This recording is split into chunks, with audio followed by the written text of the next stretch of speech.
And then sign this. she said, holding out a divorce form. She has already signed it herself.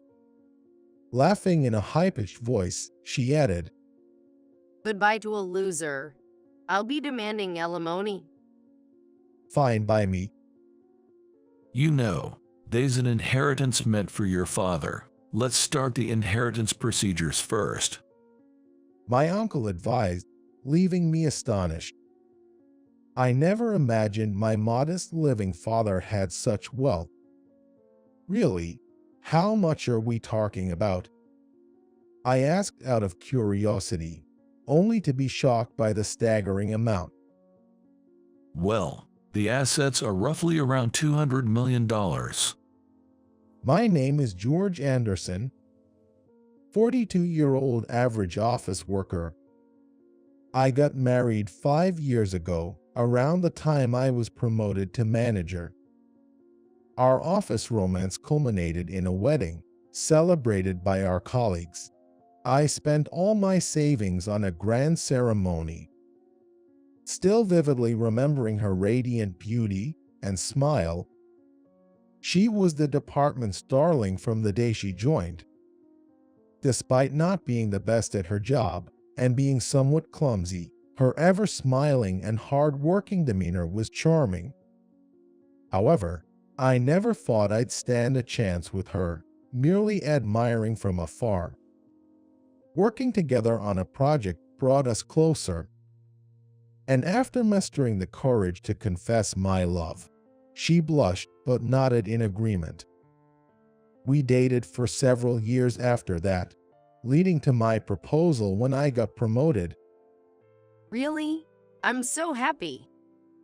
As people say, the engagement ring should be worth 3 months of my salary. I went all out, buying a large Alexandrite ring. She was moved, promising to never take it off. I was head over heels for her, vowing to never let her struggle. She wanted to be a housewife, saying, "Then, we need to buy a beautiful home." Her radiant smile was enough for me. We searched for properties together, eventually buying a luxurious apartment and going on an overseas honeymoon she desired. Though my savings were nearly depleted, my steady job ensured a comfortable life for us. We planned to save again, especially for future children. I longed for a peaceful, happy family. Coming home to a wife waiting for me, and someday adding children to that picture, living happily as a family, has been my dream for years. Perhaps it stems from losing my parents when I was young. Back then, I was completely caught up in the excitement. Welcoming a beautiful wife as my partner, securing a home to live in as a family, and dreaming of the future that lay ahead. I never imagined it would come to this. A happy family life. That dream was shattered a few years after marriage. Alice was a beautiful and glamorous woman. Dressing up flamboyantly suited her, and walking by her side was enjoyable. However, that feeling lasted only until the end of our honeymoon phase and early marriage. Initially, even the smallest gifts made her happy, but 5 years in, she changed completely. She used to welcome me home. Now, returning to a locked, dark, and silent house became the norm. The scattered living room makes me even more disheartened. Reluctantly, I organized a bit and changed from my suit into casual clothes before heading to the kitchen. The kitchen, unused by anyone, was clean, with of course no meals prepared. Opening the fridge, I found it stuffed with beer and hardly any real food. I had no choice but to take out one of the instant noodles I had stocked up on and turned on the kettle. Since I don't drink alcohol, the beer in the fridge belonged to Alice. She used to try her hand at cooking. Not that she was any good, but I thought her efforts were adorable. But I realized she started to dislike cooking and suggested dining out at night. With both of us working and cooking being a hassle for her, I thought it best to give up on home-cooked meals. However, she disliked the idea of eating at nearby family restaurants or diners, always pushing for pricier places. When I said, "We can afford to dine at fancy restaurants every night," What? Why? Don't you have the means? Alice's beautiful face hardened as she incredulously asked that. If she disliked cooking, even supermarket deli food would have been fine, or dining at family restaurants could have been a feasible nightly routine.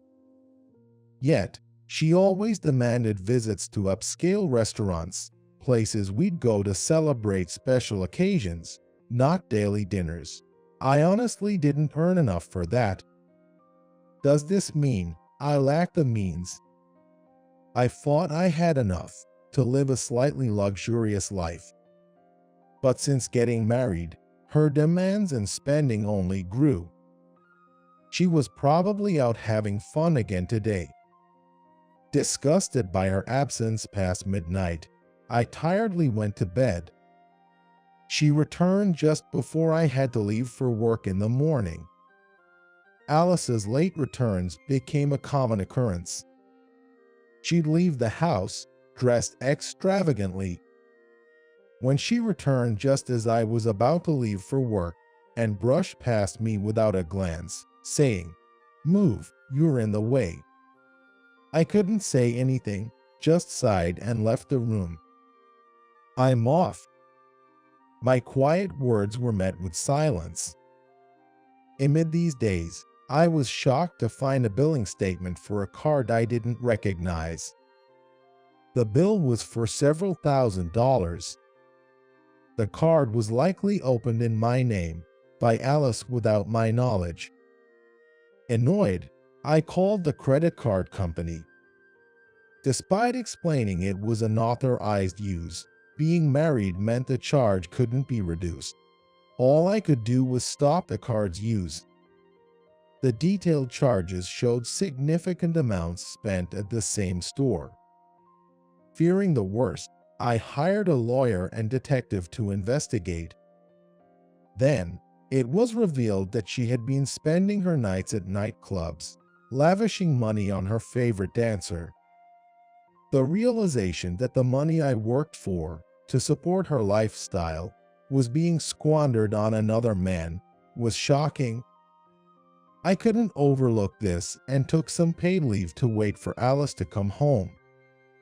It seems I had to face the reality I had been avoiding. When she woke up past noon and noticed me, Alice frowned. Why are you here? "It's normal for me to be in my own house," I responded, to which Alice sneered. Oh, the house is mine now. I changed the deed. Didn't I tell you? Her laughter lacked any of the beauty she had when we married, replaced by a venomous woman standing before me. "I want to talk. Can you sit down?"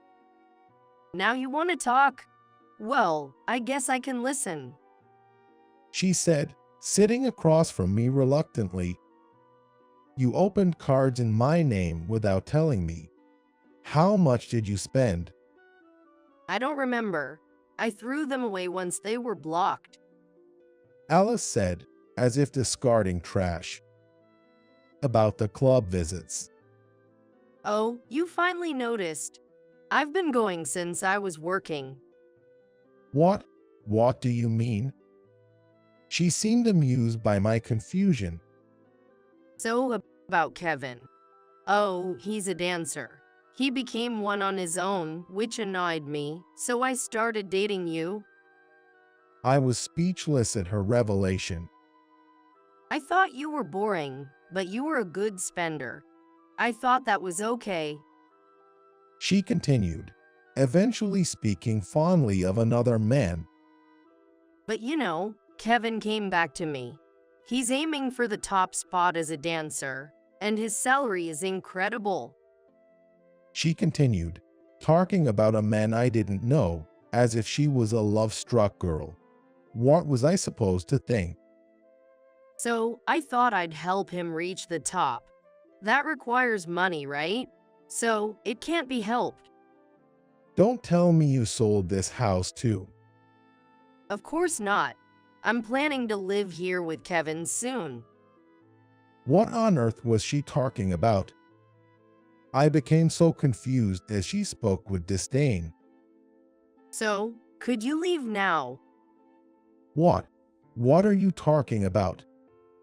I mean, I've already changed the deed, and I want to live with Kevin as soon as possible. You're in the way. You have the day off, right? Pack your things and leave. She said, then returned to the bedroom, leaving me in a state of shock. I couldn't think clearly anymore and started packing my things impulsively, then left the house. It was pouring rain, but I didn't even care. I wandered aimlessly, drinking alcohol I couldn't handle, and when I came to, I was looking up at a white ceiling. A nurse rushed over to check my pulse as I woke up. Where am I? Don't you remember anything? You collapsed from acute alcohol poisoning in the rain and were brought here. I am terribly sorry. Apparently, I had drunk myself into oblivion, collapsed on the street, and ended up with pneumonia from the rain. You've been asleep for 3 days. That long? Yes, your workplace called a few times too. It seems I had been out for a while, likely due to the immense stress. Oh, it looks like you have visitors. The nurse said, noticing someone at the door before leaving. Alice entered with an unfamiliar man. He had a well-groomed appearance, but his blonde hair and flashy suit led me to guess he was the dancer Alice mentioned. Look who's alive. Thought I might get some insurance money.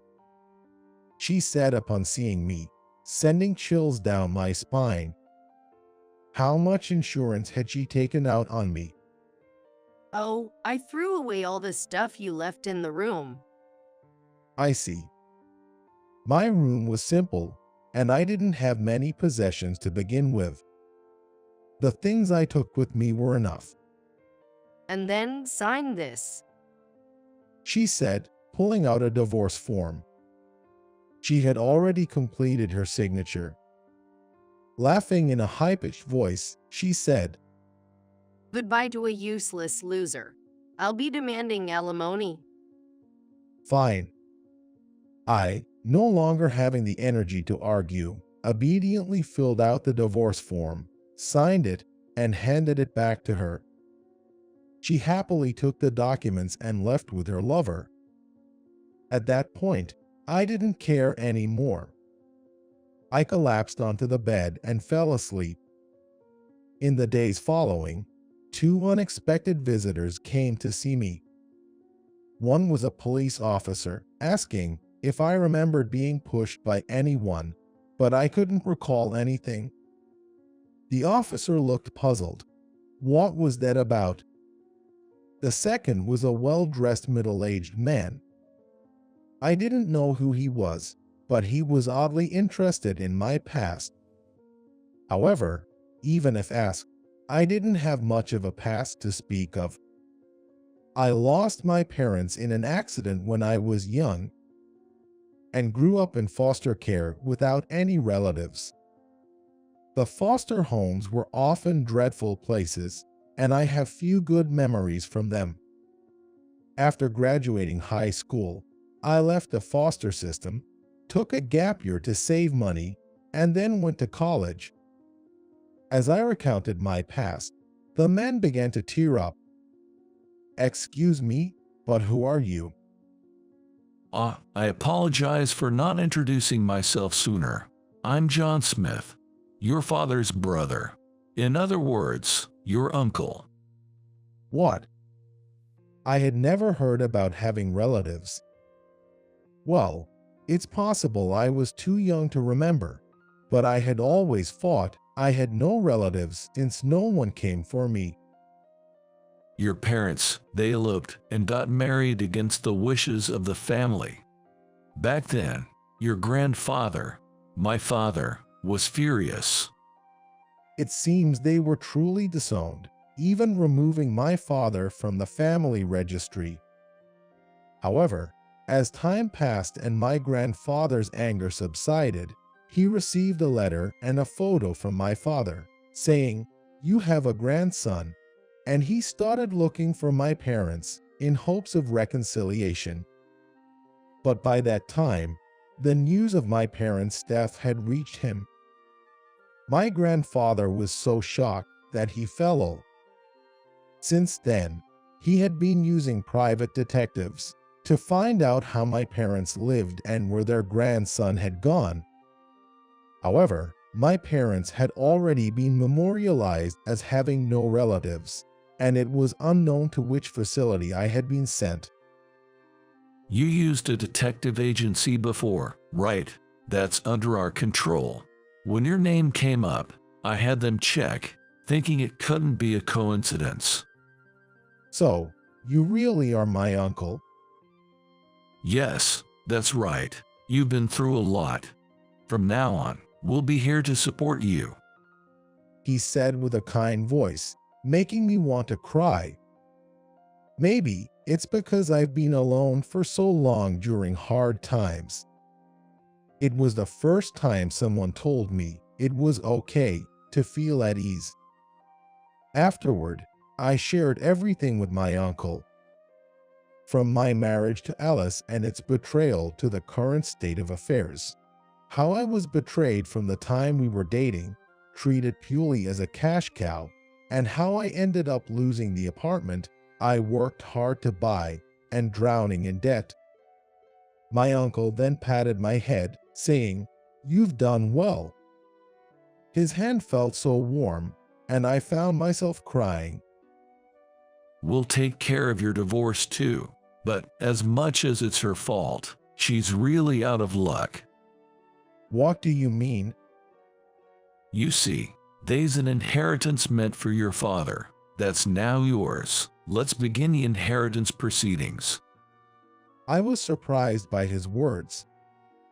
I never imagined my modest living father had such an inheritance. Really, how much are we talking about? The figure he mentioned in response was astronomical. Well, the assets amount to roughly about $200 million. A week later, I had returned to work. My colleagues congratulated me on my recovery, expressing relief that I was safe. It seemed I had worried them a lot. And with my return, I also reported my divorce, which made my colleagues give me indescribable looks. Their faces, a mix of pity and something unspoken, made me think, well, they knew her true nature. No, more accurately, rumors about her spread after our marriage. Everyone had been considerate, trying to keep the rumors from me, but it turned out Alice had been flirting with other male colleagues as well. In fact, many felt betrayed upon learning of our marriage, probably thinking she chose me because I offered the most lavish engagement ring. However, seeing me happy and apparently successful in my marriage at the beginning, they might have thought it was just a rumor. The women in the office were quite harsh, saying, "We knew she'd turn someone into a cash cow." They were also aware of Alice's reckless spending and her complaints about her boyfriend becoming a dancer.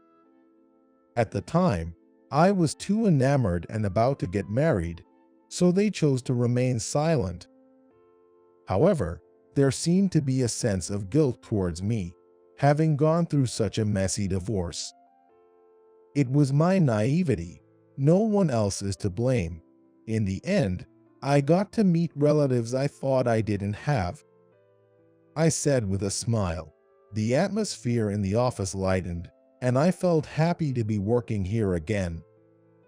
After being kicked out of my home, I'm currently living in an apartment owned by the Smith family.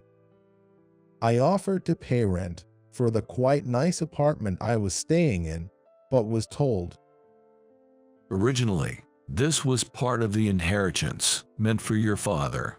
Live here without worry. but surely this luxury apartment itself couldn't be part of my assets, could it?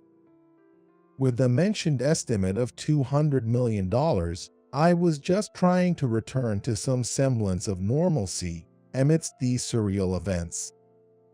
That's when my cell phone blared with a call. It was Alice. What could she possibly want with me now? How could you hide assets from your wife? That's the worst. And why should I have to pay alimony? Her shrieking voice blasted from the phone. I was clueless. What are you talking about? The divorce? You should have just silently paid the alimony. Why start a lawsuit? I had been advised by a lawyer that it was better to handle things legally, but with my hospitalization and reconnecting with relatives, I had completely forgotten. I thought the divorce was finalized when she submitted the divorce papers. And you said you had no relatives. What the hell? Grandson of the chairman of the Smith conglomerate. I didn't hear anything about this. The divorce is invalid. Amid her ranting, I couldn't grasp a single thing she was saying, so I silently hung up and blocked her number. After talking with my uncle, we decided to settle things with Alice over the weekend. The restaurant booked was a private room, and when I arrived, Alice and her affair partner were already there, glaring at me. Don't worry, everything has been taken care of.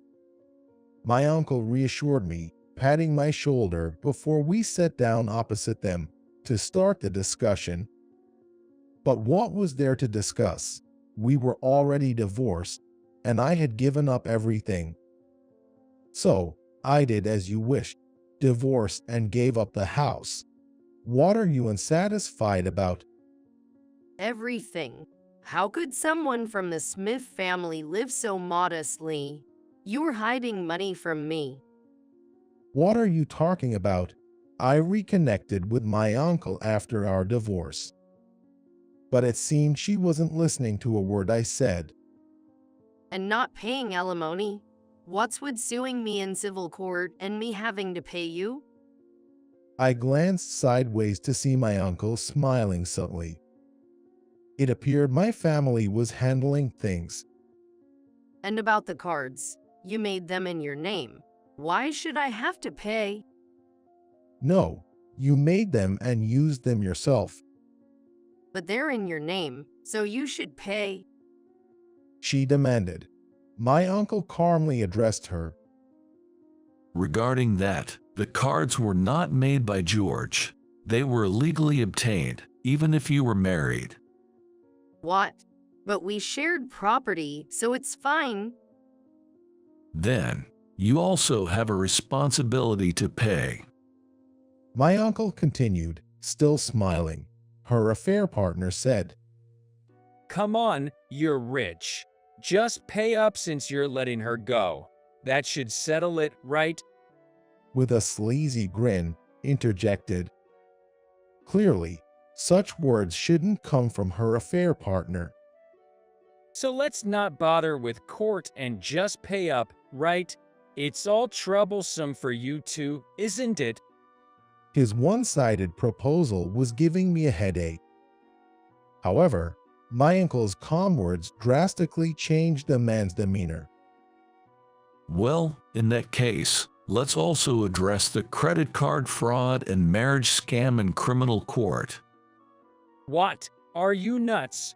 She just got tired of this fool. But that doesn't change the fact that under the law here, having an affair doesn't mean you have to pay alimony. My uncle continued in a slightly lower voice. Well, we can agree to pay some amount regarding the divorce. However, we can't overlook insurance fraud. What? What do you mean? George, were you aware that the life insurance taken out on you exceeded $2 million? Of course, I had no idea. When I inadvertently turned my gaze to Alice, she avoided my eyes as if trying to escape my stare. Then, we'll withdraw from the civil lawsuit. We'll also pay an appropriate amount. My uncle said as he stood up, urging me to follow.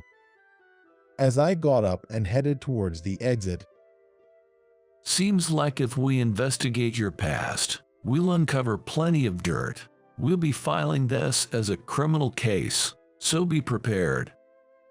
my uncle left those chilling words for the two of them and exited the restaurant with me. Things moved quickly after that. My uncle had prepared all the necessary procedures, and I was in a position where I just had to file the lawsuit, which surprisingly went smoother than I had anticipated. We sued Alice and Kevin for attempted insurance fraud among various other charges. The fact about the insurance was especially terrifying since I had no idea about it. On the day, I was kicked out during the heavy rain. It seems Kevin had been following me. Though I have no memory of it, apparently, he pushed me down some back alley stairs and left after making sure I was unconscious. I was told by doctors that I might not have survived if I had been found any later.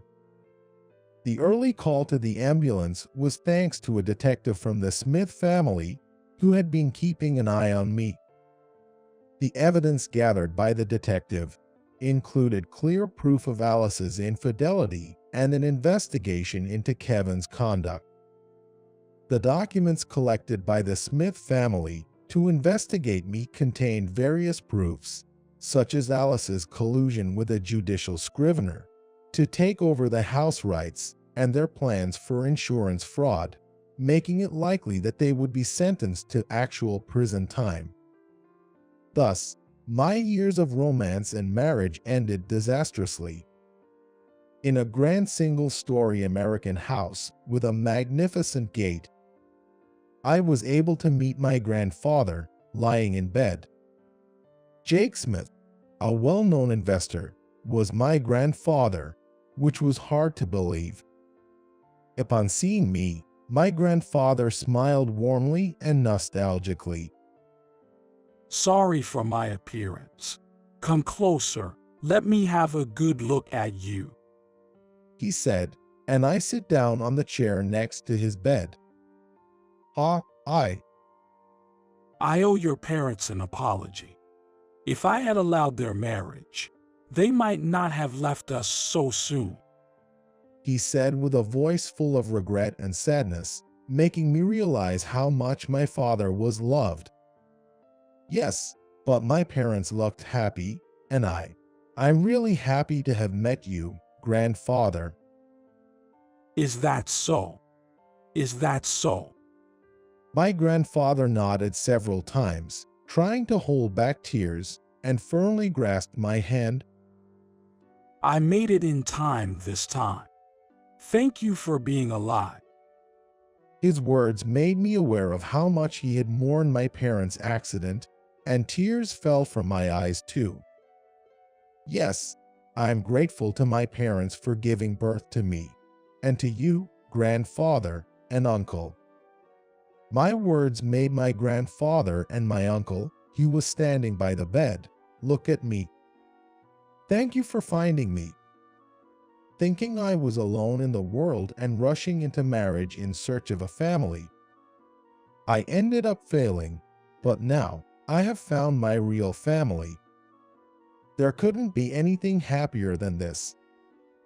Now, I am living happily with my family. Have I seen you somewhere before? Wait, is that you, Bob? Today was my cherished wedding anniversary with my wife. For this special day, I had made a reservation at a popular upscale restaurant.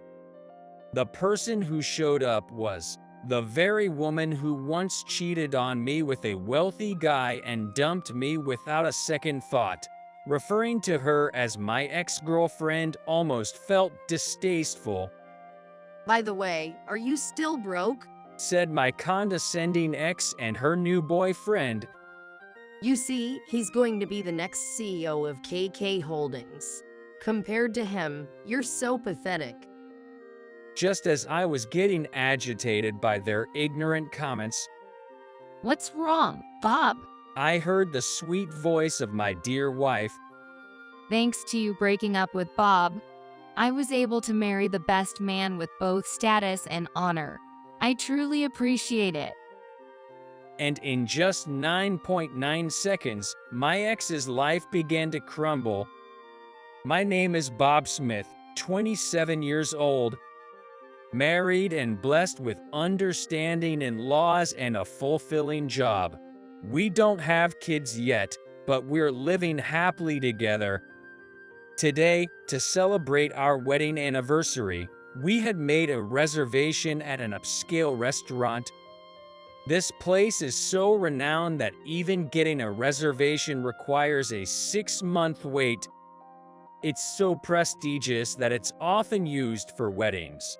The courtyard blossoms with flowers of all seasons, and vibrant fish swim leisurely in the pond. It's such a classy place that politicians and celebrities often sneak in for a meal. I was waiting for my wife, Catherine, who was coming separately due to work, at the entrance gate. I've known Catherine since high school. Back then, I was in the school band. I was a sophomore when Catherine joined the band. She was in her freshman year, which made her my junior. I played the clarinet, while Catherine played the flute. Hey Catherine, I'll carry the music stand since it's heavy. Are you sure? You have your own too. Don't worry, I can handle it. Besides, I'm already on it. Though we played different instruments, we often practiced together since they were both woodwinds. Catherine, you're really good. Thank you. I've been learning since I was young. Oh, really? Your sound is so beautiful. I just get lost listening to it. Well, thank you. Your clarinet sounds wonderful too. Thanks. It seems that Catherine has been playing the flute since she was a child, and as soon as she started school, she showcased her talent, surpassing everyone else. I thought some seniors might get jealous for her talent. Hey, Catherine, not that way. Oh, really? I'm sorry. Thank you for guiding me. Catherine, you're really cute. Oh, not at all. With her gentle and calm demeanor, there wasn't anyone who was jealous of her. In fact, everyone took the lead in looking out for her. She was naturally loved by everyone. Catherine, you're quite popular, huh? Not really. Aren't you the popular one, Bob? Not at all. Besides, I have a girlfriend. Back in the day, I had a girlfriend named Jessica Parker. Right after entering high school, Jessica said, "Watching you play the clarinet is so cool. Would you go out with me?" "Sure, if you're okay with me," I replied to her confession. She was famous for her beauty even back then. Hearing those words from her, I immediately accepted to date her. I had never had a girlfriend before, and I cherished Jessica and tried to be as sincere as possible. We used to study together at each other's homes, go to summer festivals in casual outfits, and enjoyed many happy days together. However, that happiness came crashing down one day. Hey, can you hang out tomorrow? I'm sorry, I have a practice tomorrow. Okay, let's meet up some other time then. During the summer of junior year, after finishing up with the club activities, I saw Jessica walking hand in hand with a guy I didn't recognize. Where were you yesterday? Huh? I was home. Don't lie. I saw you. You were walking with a college student. Oh? You saw that, huh? So what? I quickly confronted Jessica about it, and she nonchalantly admitted that she had cheated on me with a wealthy college student. Well, he's rich, and it's fun being with him. It's boring with you. What the heck? Well, that's the situation. Let's break up. Just like that, she dumped me. When it rains, it pours. Spring of my senior year, my dad passed away in a car accident. Furthermore, it was a slippery road accident involving another person, leading us to pay a hefty compensation. I was attending a public high school, so I was likely to graduate, but I had 2 younger brothers. Both are in their growing phase and are middle schoolers with hefty appetites. I couldn't just let my mom bear all the burdens, so I decided to get a part-time job and contribute financially to the household. After classes, my days were filled with work. I stopped showing up to the school band practice altogether. Hey, isn't that Bob? One day at the grocery store where I worked, Jessica came in. You're working now. You must have some money to hang out, right? Let's go somewhere. I'm not going. I'm not working to have fun, and I have no place to be with someone who's not my girlfriend anymore.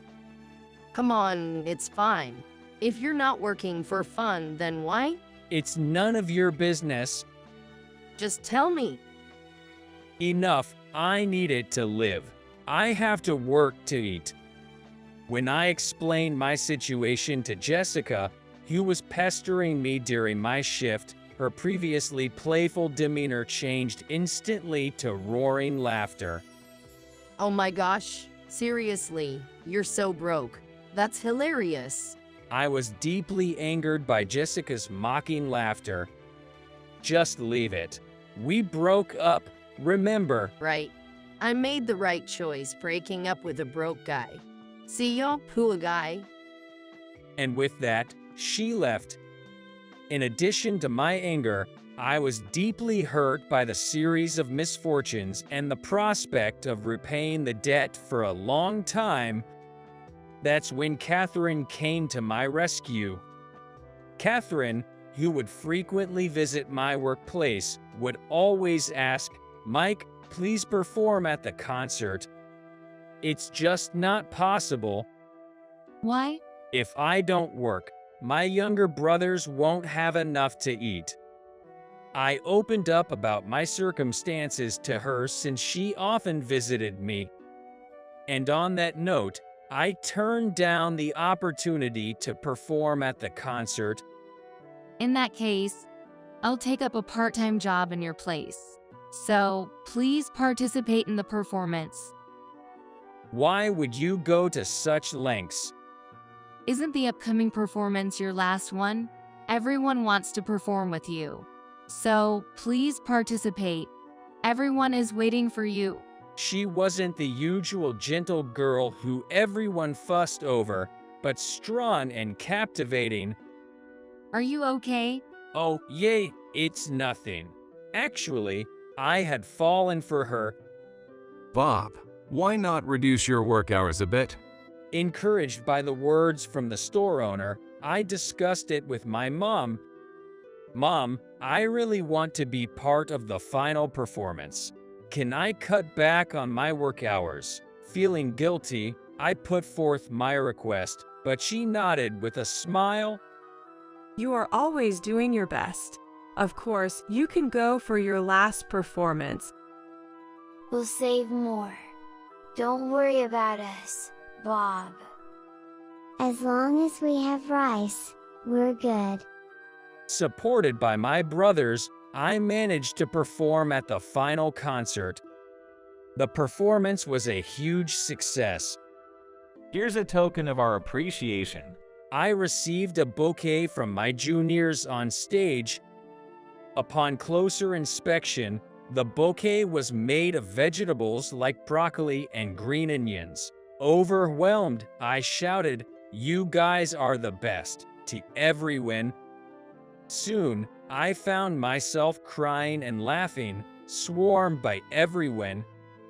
After that, I went back to my grind of working part-time. I decided not to go to college and was hoping to get a job. The store owner, who ran the grocery store I worked at, approached me. Bob, I've always admired your work ethic. Would you like to work at my liquor store? I was offered a full-time position at his liquor store. I felt blessed to get a job right after high school, but I was sad about not seeing Catherine again. Later on, I spoke to Catherine, who had been visiting me at work. I'll be starting my new job from the middle of March, so I won't see you here anymore. Is that so? Thanks for everything. Because of your persistent persuasion, I have no regrets.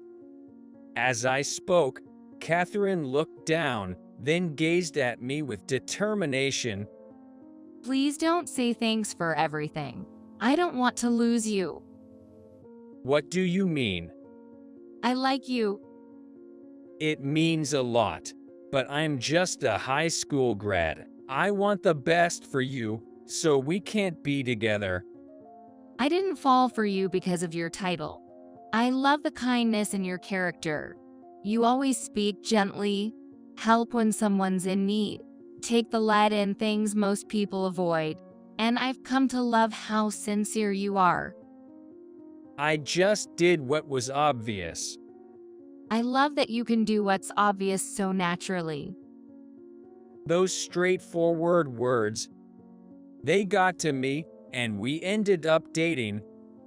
During breaks at work, I'd help Catherine with her studies. We'd go to the county fair together and created many more memories, enough to forget about Jessica.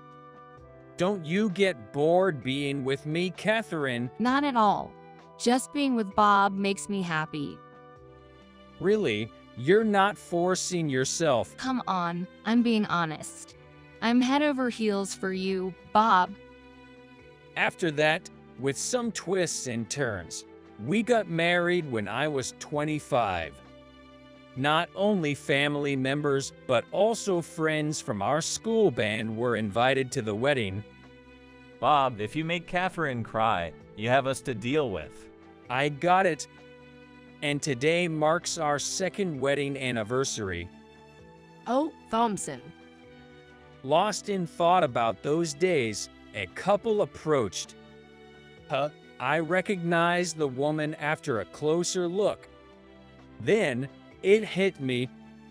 It was Jessica, who dumped me without a second thought a few years back. She had matured, but her vibe hadn't changed. I didn't recognize the man, but he was dressed in a fancy-looking suit, and both his shoes and watch were gleaming. He was wearing items that were clearly high-end at first glance. Wait, I know you. Bob. Do you two know each other? He's the guy I told you about. Dated him just for his looks back in high school. Boring and poor. Oh, so he's that embarrassing part of your past. Seemed like she realized who I was. She approached, smirking. Why are you here? Poor ex-boyfriend Bob. It's none of your business. Just move on. What's the harm in catching up? After all, it's between you and me, right? Stop it. We've nothing to do with each other anymore, and I don't plan on changing that. Poor people. So narrow-minded. Yay.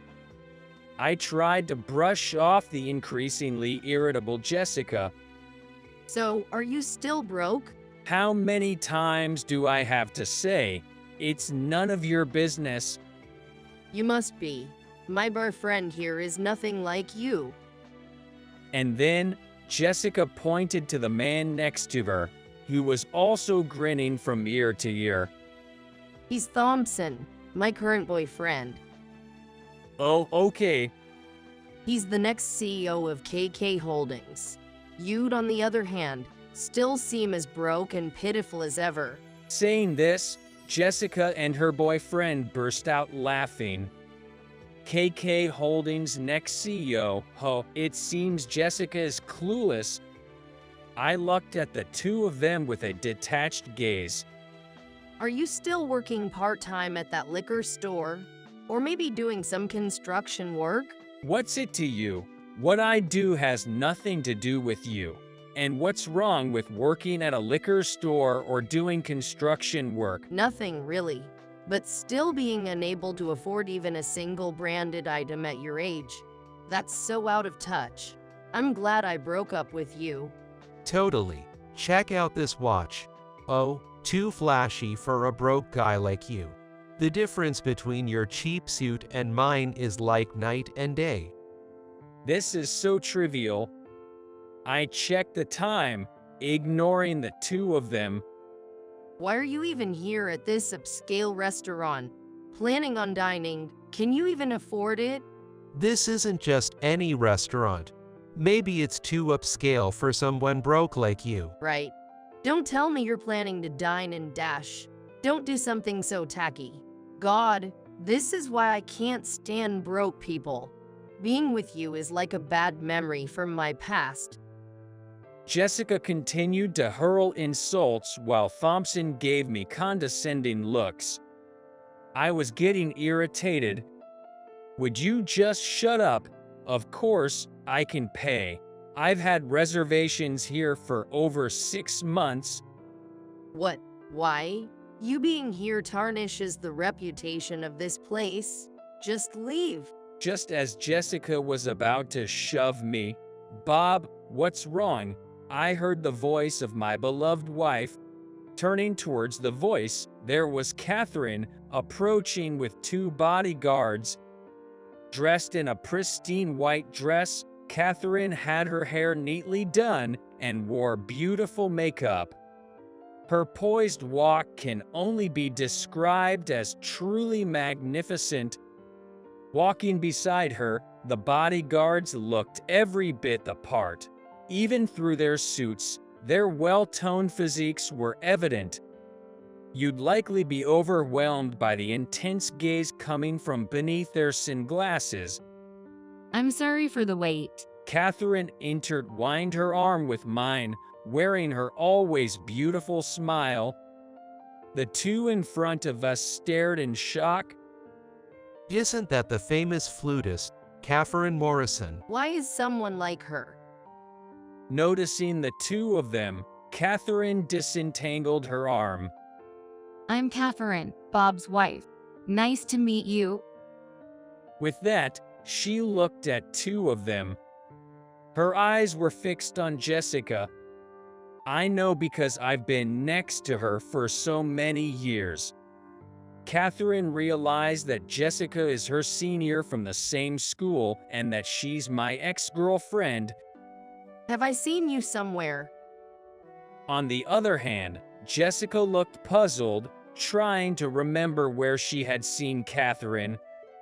You're his ex-girlfriend, right? Thank you. Excuse me? As Catherine spoke with a soft smile, Jessica gave her a puzzled look. Catherine was smiling, but her eyes weren't laughing at all. I've always wanted to thank you. For what? Yes. Thanks to you breaking up with Bob, I was able to marry him. He's such a talented man. Our company is flourishing. Thank you so much. What are you saying? At Catherine's words, Jessica looked genuinely confused. No matter how famous she is, she can't be that great if she's dating someone so poor. Just for your information, my maiden name is Morrison. My family runs a business. called KK Holdings. Catherine's gaze quickly shifted to the man next to Jessica, named Thompson. He has agreed to take over KK Holdings. Today is not only our wedding anniversary, but also the day he's been confirmed as the next CEO. Quite the celebration. Jessica still looked puzzled, but Thompson's expression froze. It seems you've been looking down on my husband quite a bit. Were you the supposed next CEO? Strange, I don't recognize you at all. Who exactly are you? Thompson's face turned pale at Catherine's words. Could you clarify for me? Well. Who are you? Are you even associated with KK Holdings? When confronted, Thompson was. Darn it. Hey, wait. Where are you going? He tried to flee the scene, turning on his heels and sprinting away. Jessica could only watch in shock. Let's go, Bob. Catherine intertwines her arm once again. Yeah, let's just ignore him and enjoy our meal. I glanced back at the dumbfounded Jessica, then escorted Catherine into the restaurant. It might be obvious by now, but Catherine is the only daughter of the CEO of KK Holdings, Ken Morrison, and the granddaughter of the chairman, Robert Morrison. She had received various elite educations since childhood. Playing flute was just one of them.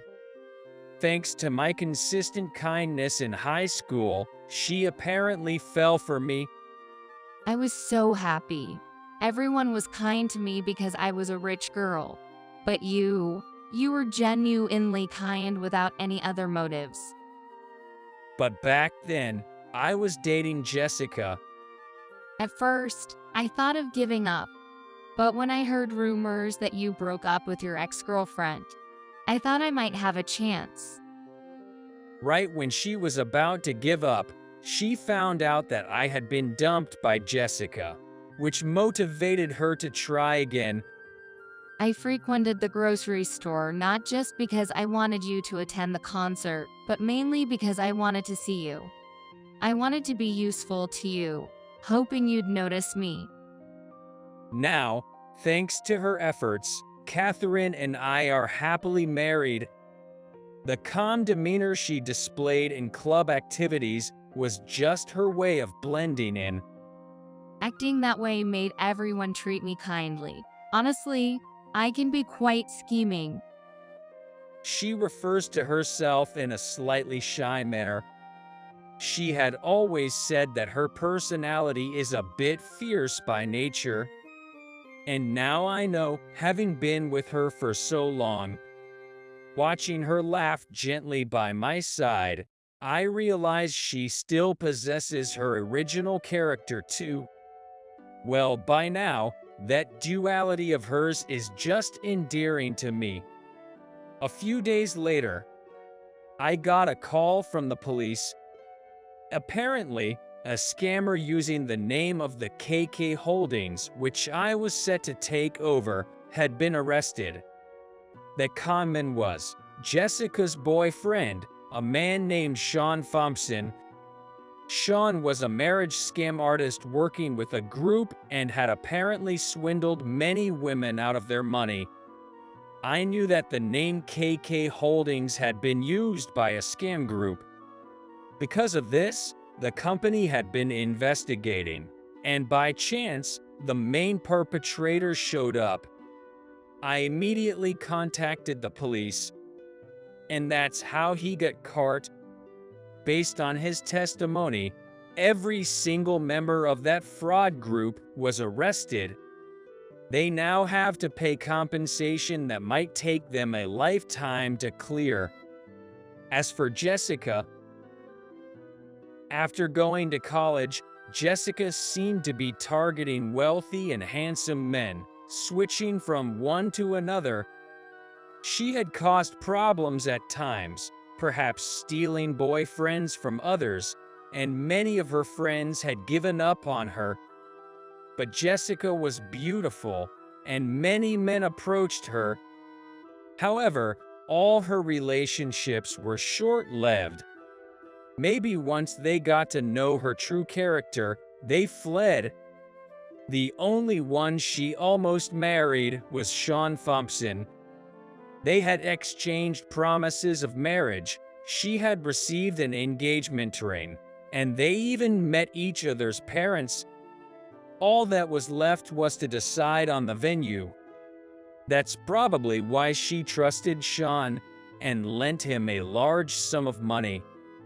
Even more, it seems she borrowed money to lavish on Sean. Now, her parents have abandoned her and she can't even contact her old friends. After resigning when getting married, all that remained for Jessica was debt.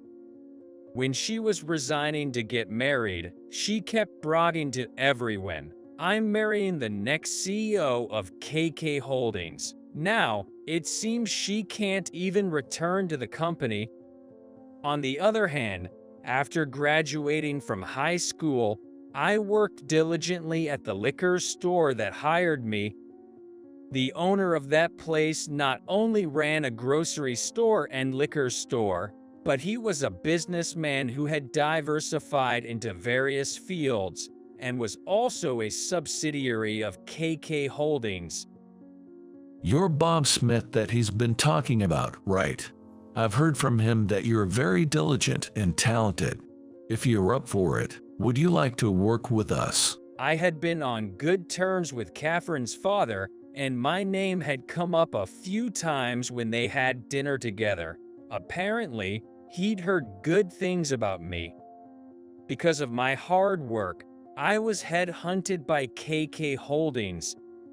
The fact that I was dating Catherine only came to light after I was headhunted. You've been seeing my daughter. I had no clue. I'm sorry. Oh, but I didn't know she was the CEO's daughter until now. I figured. You're not the kind of guy to date someone for ulterior motives. I'm well aware of your capabilities. I trust you with my daughter. With that, I was given the blessing to continue dating her. Moreover, he unexpectedly said, "Marry Catherine soon and learn the ropes of the executive job. I see you as my successor and have high hopes for you." So, at 25, Catherine and I tied the knot. From then on, I learned the business under the CEO and did my best to meet his expectations. Eventually, when the chairman retired, my father-in-law became the chairman, and I was appointed CEO. By that time, my own family was well settled. I had fully paid off all the debts by the time I became CEO. One of my younger brothers went to college on a scholarship. I can't be left behind by Bob. He successfully graduated and now works at a top-tier company. My youngest brother didn't pursue higher education but became a city official after high school, and he's now living independently. I've always looked up to my older brother, you know. When I set my mind to something, I get it done. My mother, with all her sons having moved out, seems to be thoroughly enjoying her solitary life. When I'm by myself, I can do whatever I like, and that's what makes it so fun. So, there's really nothing to worry about, she said, happily indulging in her crafts every day. Every now and then, a cute stuffed toy arrives, and Catherine happily displays it. As for Catherine, while she was studying to potentially take over as CEO, she discovered a talent for the flute. If Bob can handle it, then it'll be just fine. I trust him completely. I appreciate your hard work too. I'm rooting for you. Thank you. With that, she entrusted the company to me, and now she tours all over the country as a renowned flutist. The soothing sound of my wife's flute is the most comforting thing in my busy life. While on the move, I listen to the CDs my wife has released in the car, and whenever I get a chance, I listen to her play the flute. Boss, you really love your wife, don't you? Well, yay. For that reason, I've become quite known at the company for being a doting husband. Some time after the arrest of Thompson, after becoming the CEO. Sir, there's a lady named Jessica at the reception claiming to see you. Jessica is here. She insists on seeing you. What should we do? Suddenly, Jessica barged into the company. Got it. I'll handle it. Honestly, I wanted to ignore her, but she might cause a scene at the reception, so I reluctantly went out to see her. Boss. It's okay, I've got this. You're really the boss now. That's amazing. She looked at me, talking to the concerned receptionist, and her eyes sparkled. She doesn't seem to hide her ulterior motives. Why are you here? Don't cause trouble at the company. Don't be so cold. Come on, Bob. Don't you think we should get back together? What? Are you out of your mind? I'm married now. You've seen her. I don't care. I love you, Bob. She tried to cling to my arm, but I reflexively avoided her. Our relationship was 10 years ago. To be honest, I'd almost forgotten about you. It's annoying. From now on, don't bother me. Don't say that. Just leave. I'm in a tough spot right now. I was deceived by that conman and lost everything. Please help me. Let's get back together. I tried to drive her out, but Jessica wouldn't budge. I'm a lot more of a woman than that bland lady of yours. You must be bored with her. Let's start over. At those words, I reached the peak of my irritation. You can say whatever you want about me. I don't care. It's true I was once broke, but I won't let anyone badmouth my wife. Catherine is someone I'm grateful for, and I genuinely want to protect her for the rest of my life. I won't let someone like you mock her. But, I mean... Look, you once told me that dating me was an embarrassing part of your past. Well, that's how I feel about you. Sure, I had tough times when I was broke, but dating you was even worse. You're the only stain on my life. You? How dare you? Suddenly, the purse Jessica had been holding flew towards my face. I picked up the purse and felt its leather. What's this? Cheap faux leather? And you once said you'd be embarrassed without brand name items. You're the real embarrassment here. What? You should just listen to me. I provoked Jessica, and she yelled with a face red with anger. A few minutes later, the cops, called by the receptionist because Jessica tried to harm me, took her away. On top of her debts, now an arrest. Jessica's life seems utterly hopeless. She brought it on herself, and I feel relieved not to be involved with her anymore. You reap what you sow. I feel relieved thinking I don't have to deal with this anymore. Man, I've changed. Back in the day, I couldn't have talked back to Jessica like that. I couldn't help but chuckle. Well, I'm the CEO now. You gotta be tough to be a CEO. And I learned this from my wife. Even if she's not by my side, I feel like she's got my back. I need to live up to that. As for Jessica, things turned out as expected. She had a ton of debt to begin with, and she's been working around the clock because she can't rely on her relatives. Trying to lean on her ex-fiancé is a no-go since he's got a longer prison sentence. Even when he gets out, I doubt he'd take her in. Got a restraining order, so she can't get close to the office. My in-laws, especially my Phil, probably wouldn't forgive her. Catherine, Yes, Bob. remember that restaurant we went to before? I got another reservation. We were interrupted last time, but let's enjoy our meal without any disturbances this time. Oh, that sounds great. Actually, I have some big news to share. Big news. Yes, really great news. Some time passed. I was listening to my wife play the flute and thinking how lucky I was.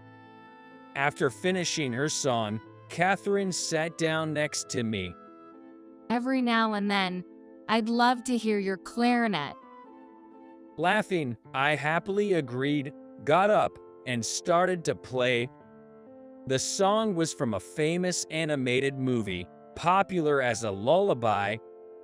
Catherine was smiling gently as she listened. Her hand was caressing her belly. Inside, our precious child.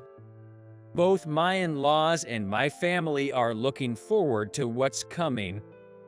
Especially my father-in-law, since it's his first grandchild, he's bought a ton of baby stuff for us. We've had our fair share of challenges in the past, but overcoming all of that, I'm incredibly happy now. This happiness exists because we never gave up, and I won't let anyone jeopardize that happiness. If need be, I'll fiercely protect it. What should we name the baby? Let's see. Leaving college. Is that true?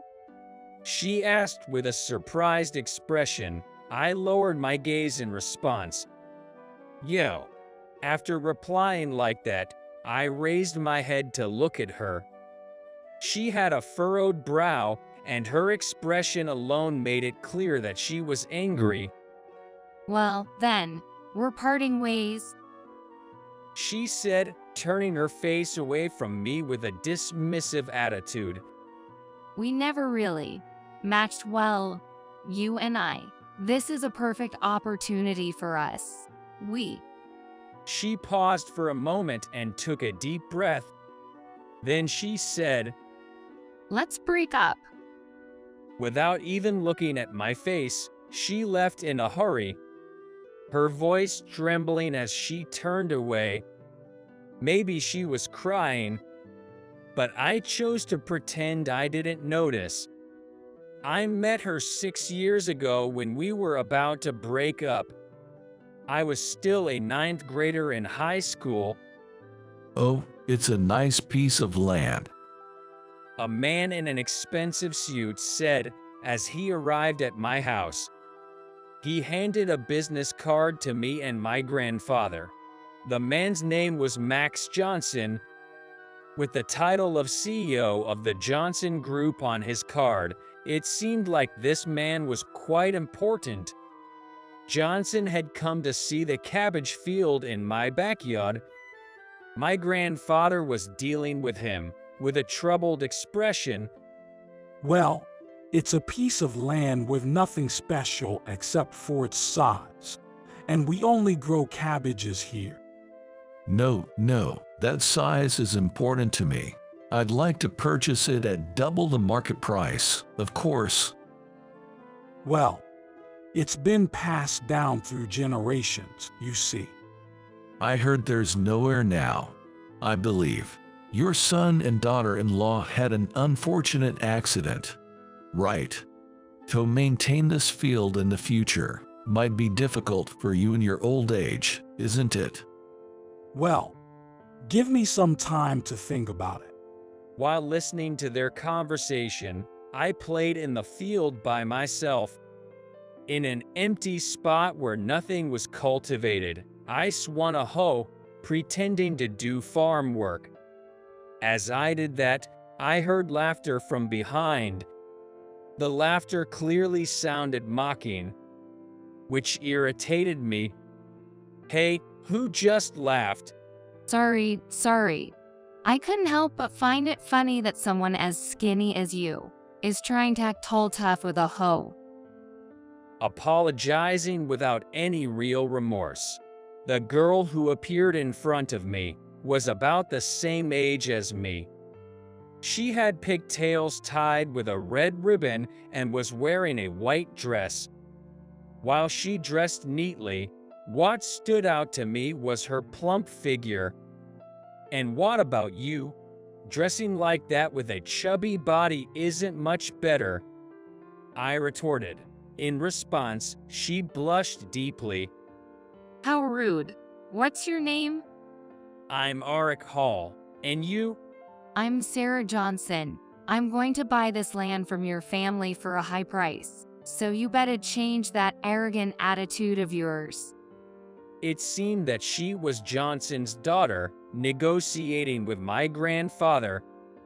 It's not you but your father who's buying it, right? Besides, we have no intention of selling this place. What did you say? It appeared that my words reached them, as Johnson, who was talking to my grandfather, came over. Oh, you said you have no intention of selling now, didn't you, boy? Yeah, we're not selling. You haven't even tasted our cabbages. They are delicious.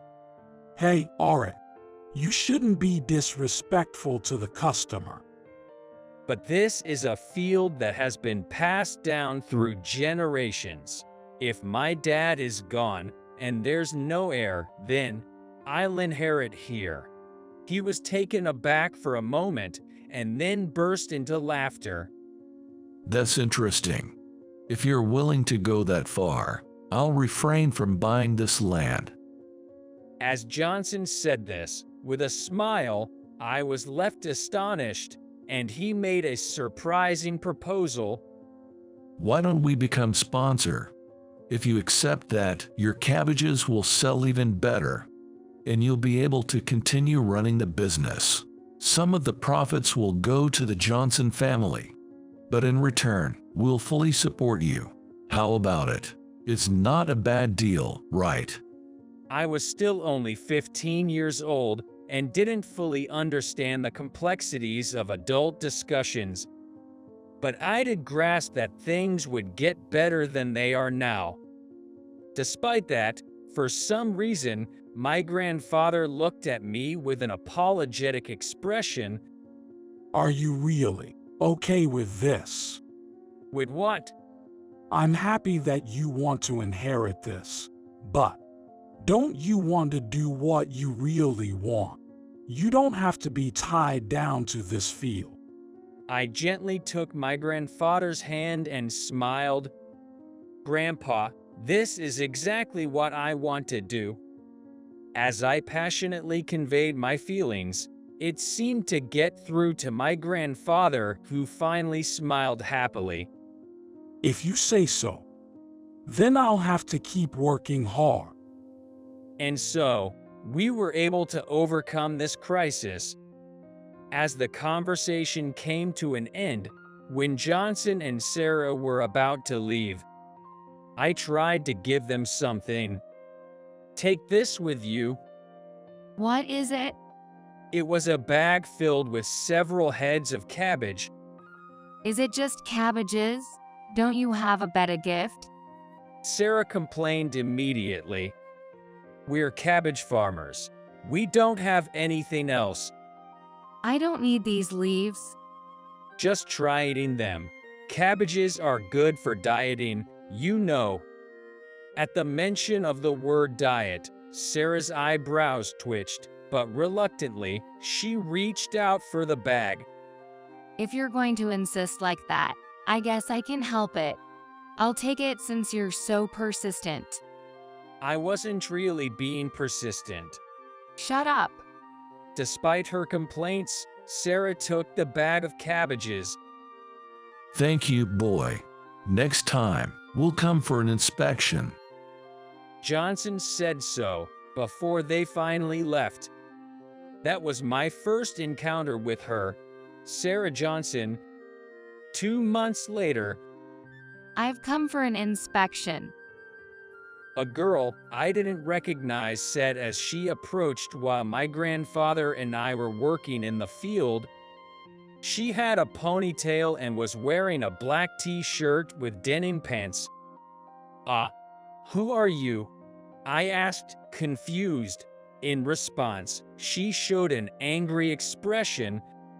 You already forgot. It's me, Sarah Johnson. To forget about me, you've got some nerve. Sarah Johnson. Wait, are you really the same person from back then? That's right.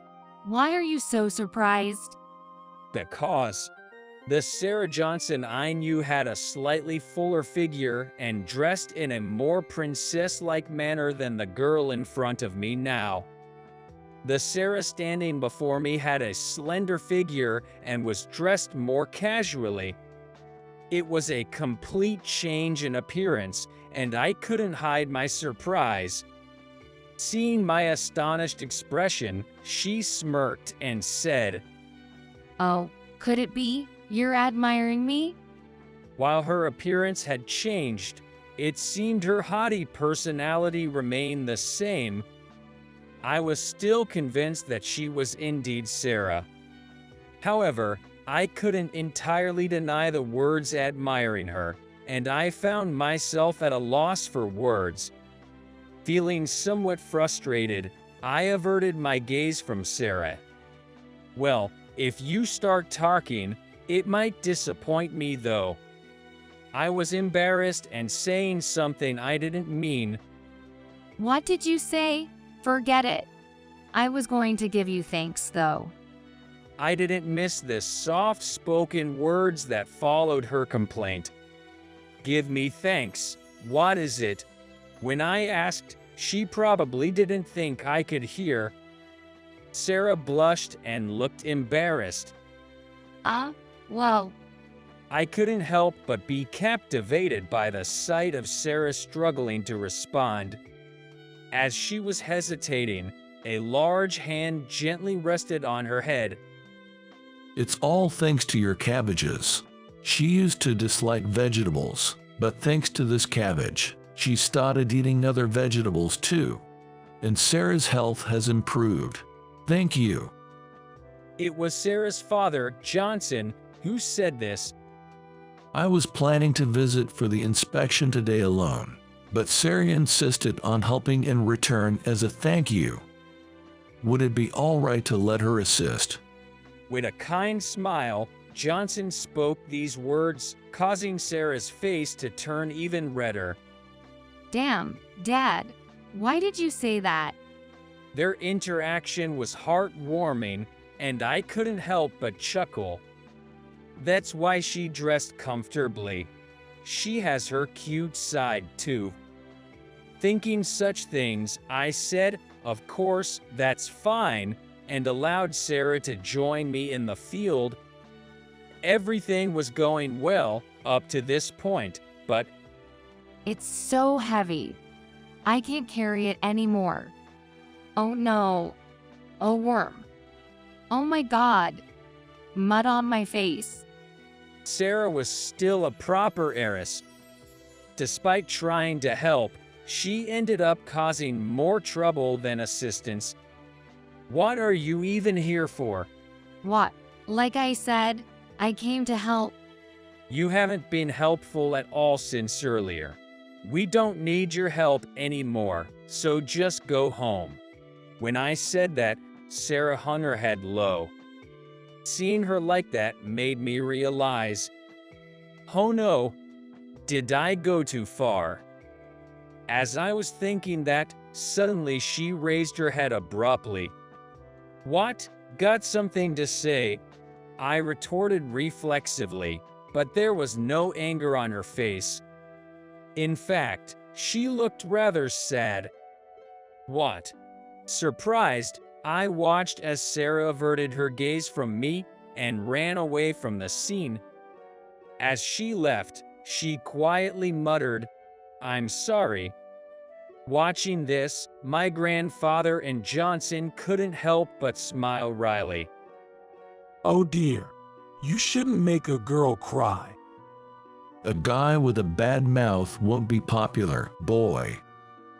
Their words made me reflect on my earlier behavior. Wondering what to do next, I received further advice from my grandfather and Johnson. Now's not the time to hesitate. You shouldn't leave a girl who you're interested in alone, boy. With their words in mind, I suddenly realized what I needed to do. I had to chase after Sarah. I sprinted at full speed and soon caught up with her. "Hey," I called out loudly, causing Sarah to stop in her tracks. What are you here for? Did you come to complain again? Though her words sounded assertive, Sarah didn't turn around when she spoke. She probably didn't want me to see her crying. Understanding her feelings, I sincerely apologized, saying, "I'm sorry. Come to think of it, you didn't know anything, but suddenly offered to help, even though you had no idea how to do it. I'm sorry for getting angry. I was really happy when you offered to help. So, thank you, Sarah." With that, Sarah finally turned to me and said, You called me by my name for the first time. "Oh, did I?" Yes. You always just called me you, which was rude. "Well, you're the one who always referred to me as, 'Hey, you,' without ever calling my name." Oh yeah. As if the tears from earlier had been a lie, Sarah returned to her usual haughty demeanor, and it irritated me. You act all meek, but then you get all cocky." What's the matter? Are you trying to pick a fight with me? The previously friendly mood had suddenly changed, and the atmosphere became tense. It was always like this. I couldn't fathom what grudge Sarah held against me, as she complained and grumbled incessantly. I endured her complaints while covering my ears. Despite our differences, this was how we were, and somehow, it worked for us. I had no illusions about a simple cabbage farmer like me somehow making it with Sarah, an heiress of the Johnson Group. She's so high-handed and full of herself. This woman is way out of my league. Lost in thought, I didn't notice when Sarah suddenly turned to look at me. Hey, are you even listening, Arik? When my name unexpectedly came out of Sarah's mouth for the first time, I instinctively uncovered my ears. Sarah must have done it unconsciously. When she realized the words she had spoken, she blushed and covered her mouth. Anyway, if I leave it like this, it won't count as repaying you. So, I'll come to help again. Someday, I'll definitely make you say, I'm grateful. Thank you, Lady Sarah. Remember that. With those words, she ran off from the scene once again, as if in a hurry. What's up with her? Since then, Sarah really did come back to help. She came once a week, and before I knew it, a year had passed.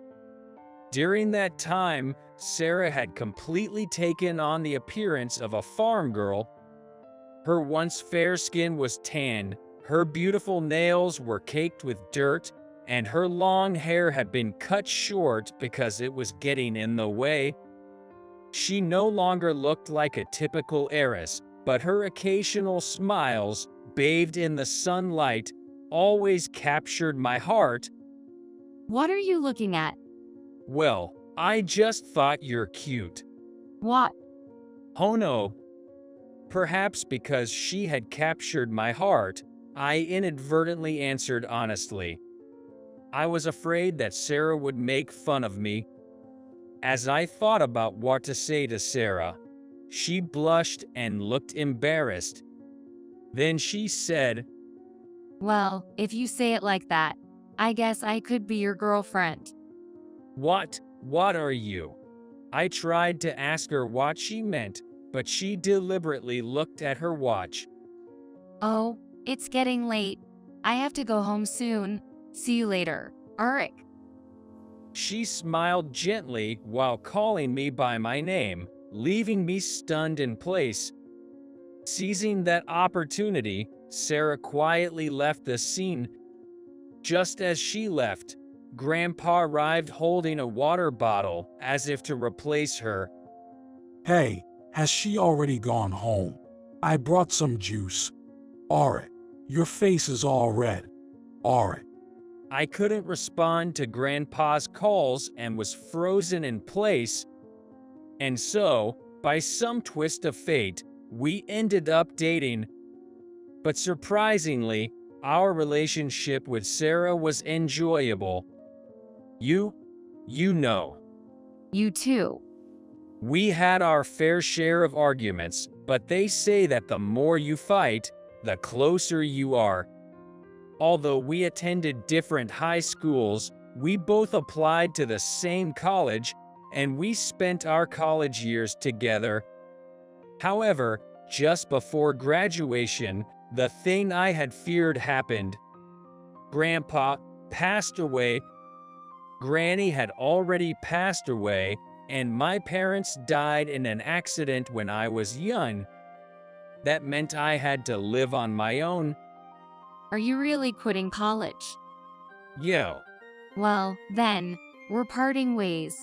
We were never a good match anyway. This is a perfect opportunity for us. She paused and took a deep breath before continuing. Let's break up. 8 years have passed since then. Afterward, the Johnson Group withdrew its sponsorship. Perhaps it was because of my breakup with Sarah. I lost my family, she left, and the sponsor withdrew. I had nothing left to lose. I devoted myself entirely to farming. Thanks to my efforts, my farm gained recognition, and my crops sold better than before. A large corporation even became a sponsor. On this day, I was at a high-end restaurant for an entertainment event, hosted by that large corporation. Phew, just a little more, and the entertainment will be over. All right. Looking at myself in the mirror in the restroom, I slapped both cheeks to psych myself up. As I was about to return to my seat, I passed by the entrance of the restaurant. Then, from somewhere, I heard a woman's voice calling, Arik. When I turned toward the voice, I was shocked to see none other than Sarah standing there. Sarah, what are you doing here? Sarah seemed surprised to see me as well. However, she quickly smirked and looked down on me. Well, it's been a long time, Mr. Loser, who left college and became a fallen farmer with minimal education. Why are you here at such an upscale restaurant? Sarah spoke with an air of condescension, and it irritated me. Why? It's none of your business. Why the hell are you here then? I asked, and Sarah grabbed the arm of the man next to her, drawing him closer with a smile. Why, can't you tell? It's a date. My boyfriend here is a graduate of Ivy League. Oh, I see. Well, you certainly managed to snag quite an impressive guy. What's that supposed to mean? I mean exactly what I said. Your looks might be good, but your personality is far from cute. And you're a pain in the neck. You're the worst. What did you just say? How dare you say that? You're no better, always speaking your mind bluntly. I bet you haven't had a girlfriend since then, right? These arguments bring back memories. As I was thinking that, Sarah's boyfriend spoke up. Stop it. It's embarrassing, said her boyfriend, inexplicably trembling. I wondered what was going on, and he approached Sarah with a pale face. Sarah, do you know who this person is? What? This person is someone well known in the agricultural industry, and he has even been a lecturer at my college. He started his own company from scratch, and the capital exceeds $500 million. That means? Yeah, it's not just a small or medium-sized enterprise. It's a major corporation.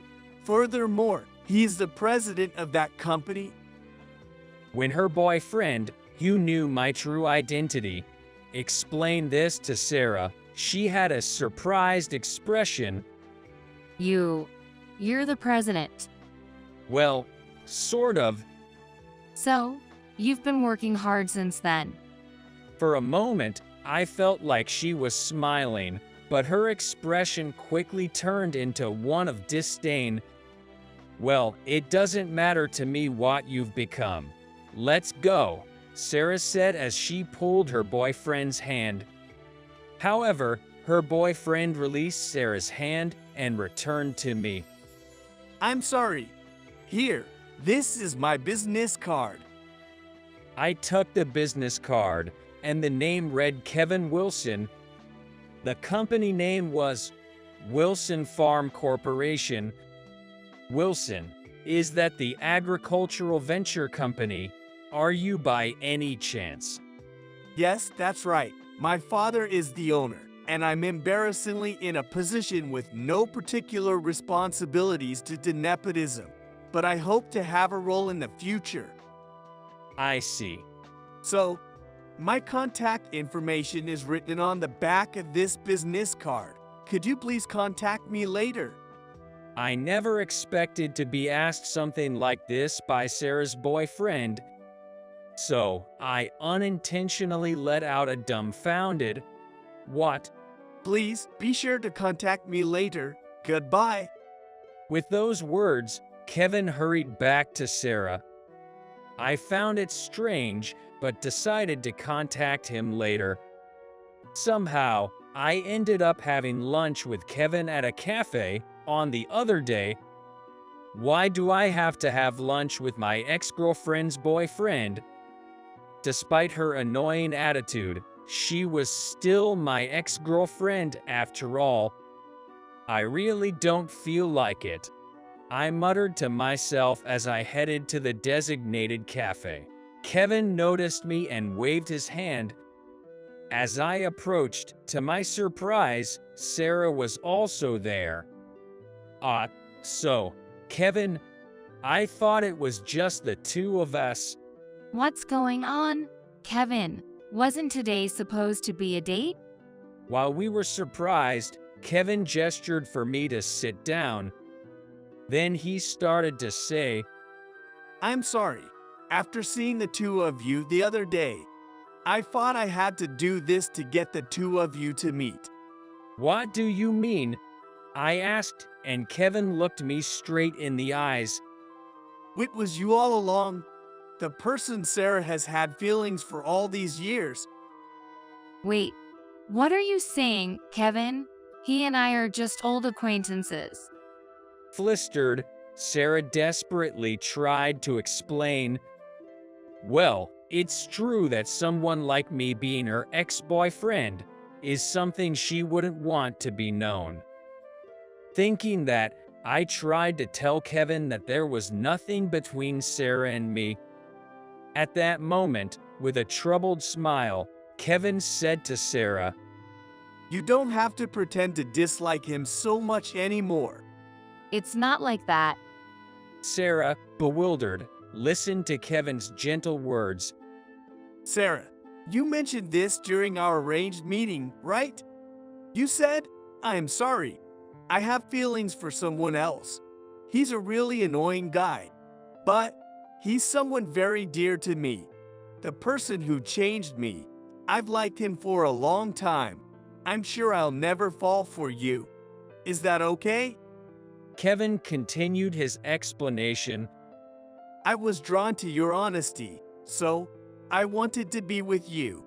I tried my best, thinking that someday you might come to like me. But it was just causing you pain, wasn't it?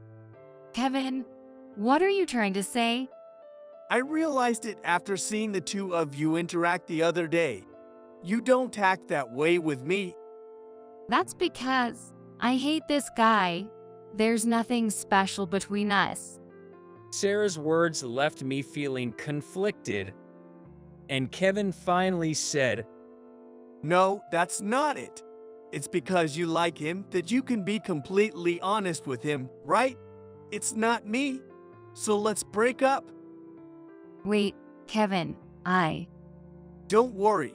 Just because we're breaking up doesn't mean I'll withdraw my investment in your dad's company. Please, take care from now on. Kevin said to Sarah, then stood up and turned towards me. All right, please take good care of Sarah. Then he placed bills on the table and left the restaurant. Only Sarah and I remained at the table. All right then, I guess I'll be going. She said, starting to get up. I instinctively grabbed her hand. What are you doing? I didn't even know why I had grabbed her hand. Well, I mean, since we've run into each other after such a long time, maybe we could talk. There's really nothing to talk about. Sarah pulled her hand away, looking like she was about to leave. Not wanting her to go, I decided to ask about something that had been on my mind. What does investment mean? I guess she thought she couldn't escape that question anymore. She stopped in her tracks and returned to her seat. Do you know what happened to the Johnson Group after you and I broke up? What? You mean, is it related to them dropping their sponsorship of our company? Our finances were already in bad shape to begin with. Trying to buy that land from you was part of our strategy to address that. That farmland, and that means it's my fault. Don't get the wrong idea. My father actually liked you. He wouldn't have done something like that if he didn't see potential. Our financial situation was bad, and we were on the brink of bankruptcy. But that's because of my father's poor management, not because of you. And now, is everything okay now? She chuckled and shrugged. Thanks to my engagement with Kevin, things are better now. Although that engagement also fell apart in the end. But Kevin said he would still invest. Well, I guess it worked out in the end. I feel a bit guilty, though. I suppose that's Kevin's way of showing goodwill.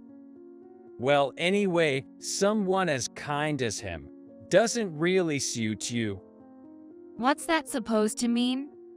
It means exactly what it sounds like. You put on an act in front of Kevin. It's not really you. Well, I didn't have a choice. I'm the fiancé responsible for the company's fate. I couldn't afford to fail. But you've already failed. That's...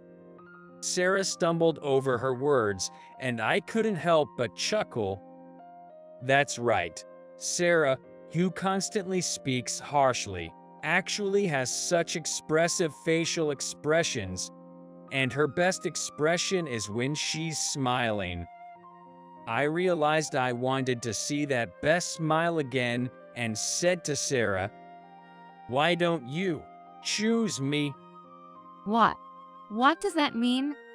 I mean, you should choose me as your fiancé instead of that nice guy.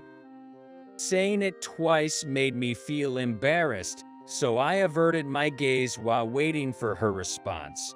Then, I heard Sarah chuckling. What? You can't be serious. Sarah laughed, thinking that I looked back at her and she was laughing with tears in her eyes. This was her best smile as well. Who else can adapt to you other than me? You should be grateful that someone like you can marry someone like me, Alright. I replied to Sarah's words with a mischievous smile. I appreciate it. Thank you, Sarah. Congratulations on your adoption. Now, it looks like you'll be taking care of the old man. My ex-wife, Catherine, was supportive of my decision to adopt my father-in-law, Jack. You're his son now, so it's your responsibility to take care of old fart. After Catherine pushed the responsibility of taking care of my wheelchair-bound father-in-law onto me, she disappeared the next day with her affair partner, Mike Johnson. With Catherine gone, only Jack and I were left at home. I'm here for you. Let's get through this together. Jack smiled cunningly and said, All right. Let's start by selling this house. I was stunned. What was he thinking? My name is Ryan Smith, a 35-year-old nurse working at a general hospital in a city like New York. Having lost my parents young, I chose nursing to be close to those in need. My life had been centered around my job, but I felt the urgency to seriously think about marriage. Although there are many female nurses at work, I couldn't find the right match.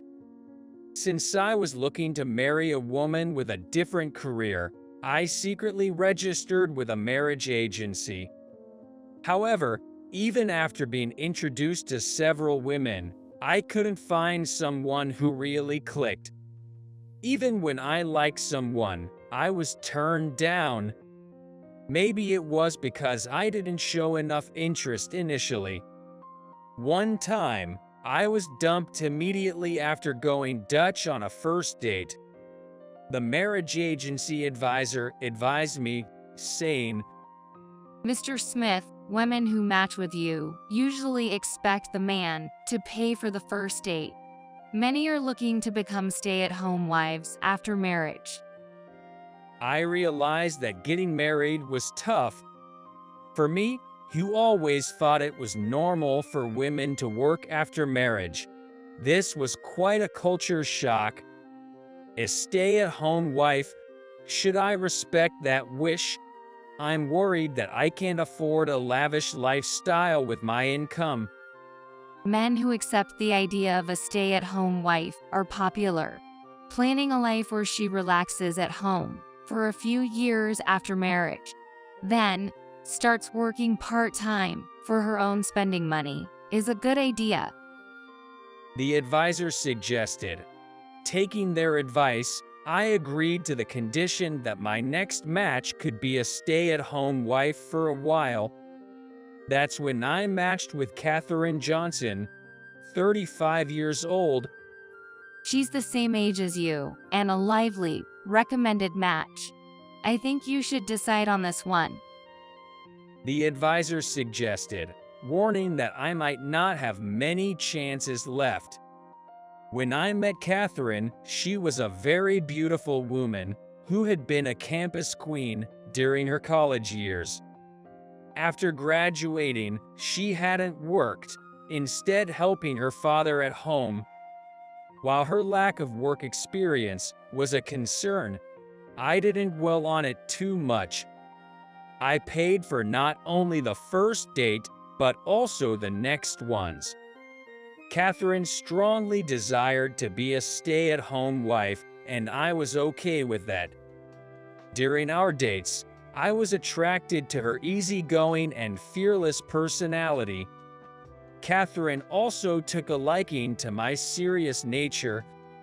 Our relationship progressed smoothly, and I got to meet Catherine's father, Jack, a farmer with a large property similar to one in Nebraska. Jack wasn't doing much farming anymore, instead earning a passive income by converting some of his land into parking spaces. Jack and I hit it off right away. He had been living with Catherine since his wife passed away 5 years ago. I couldn't be happier if you joined our family. I think Catherine might be a bit unrestrained, but she's always helped with housework and will make a good wife. Being able to smile every day with such a beautiful person like Catherine would definitely make me more dedicated to my work. The biggest deciding factor, though, was getting along so well with my father-in-law, Jack. When I proposed, Catherine happily accepted, saying, "I'm looking forward to it." And so, our married life began, living together with Jack. For a while after getting married, Catherine became a stay-at-home wife, taking care of both me and Jack. Then, a shopping mall opened nearby, with many trendy stores looking for part-time workers and temps. Catherine was immediately interested. There's a jewelry store in the mall hiring part-timers. I'd love to work in such a fabulous place. It was surprising since she wanted to be a stay-at-home wife, but I had no reason to object. If you like it, then it sounds good to me. We agreed that the money Catherine earned wouldn't go towards our living expenses, but she could use it for herself. In hindsight, this was perhaps too lenient. Once Catherine got the part-time job, she started going to work with glamorous makeup. My irregular work schedule meant we spent less time together, but Jack took the lead in doing the housework. When I returned home from night shifts, Jack would welcome me with a warm cup of tea. It's almost like I married Jack. I would joke. Jack, always cheerful, would laugh and say, Catherine isn't home much anymore. She's always loved flashy things. There might be some dissatisfaction, but I'll take care of things. Ryan, please bear with it. Not at all. I don't feel like I'm enduring anything. Catherine is a wife I'm proud of. But above all, I'm most proud to have an amazing father-in-law like you, Jack. Getting along with Jack was the biggest blessing. I didn't tell Jack, but I was beginning to feel a growing emotional distance with Catherine. Yet, I figured this was just how marriage was. More than anything, Jack was a person of great character whom I deeply respected. That alone made me grateful for this relationship. Then one day, when Jack was working in the garden, he suddenly collapsed and was rushed to the hospital where I work. I heard the news from the head nurse and hurried to the chief internist's office. The chief internist looked serious and told me, Ryan, it seems Jack has been hiding his poor health. His body can't withstand surgery anymore. It was essentially a declaration that there wasn't much time left. Doctor, how long does my father-in-law have left to live? Even with a nurse like you, improving his quality of life, he might not last a year. Unsure of what to do, I knocked on the door of Jack's hospital room.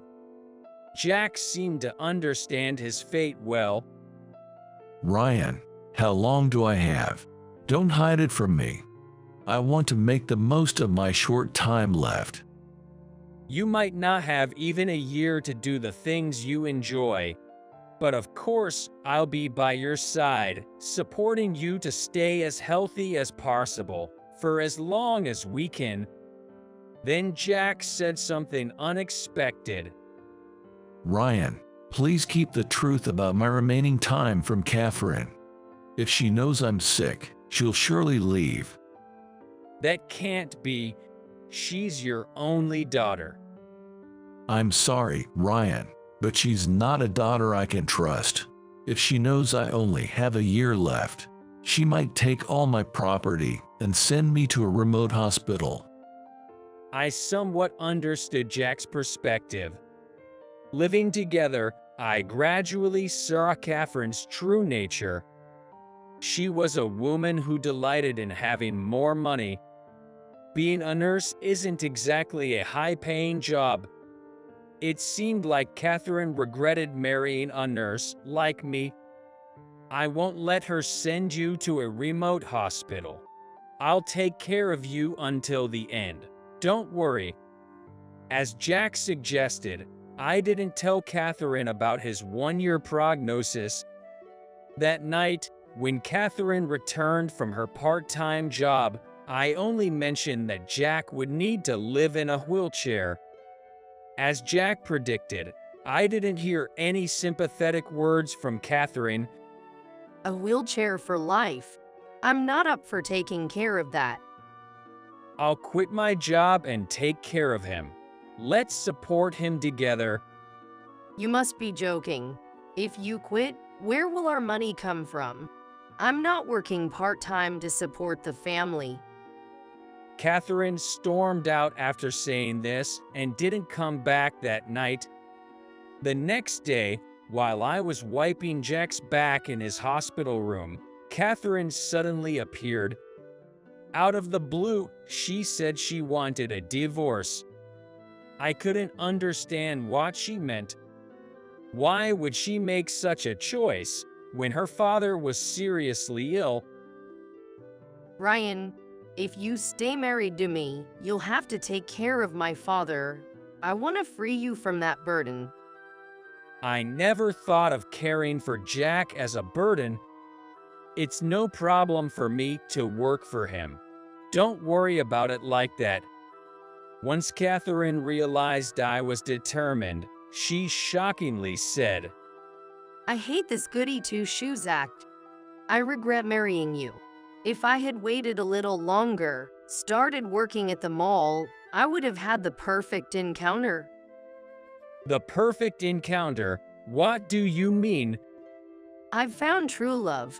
I shouldn't have settled for a marriage with you. He's totally different from you. A director at a famous company.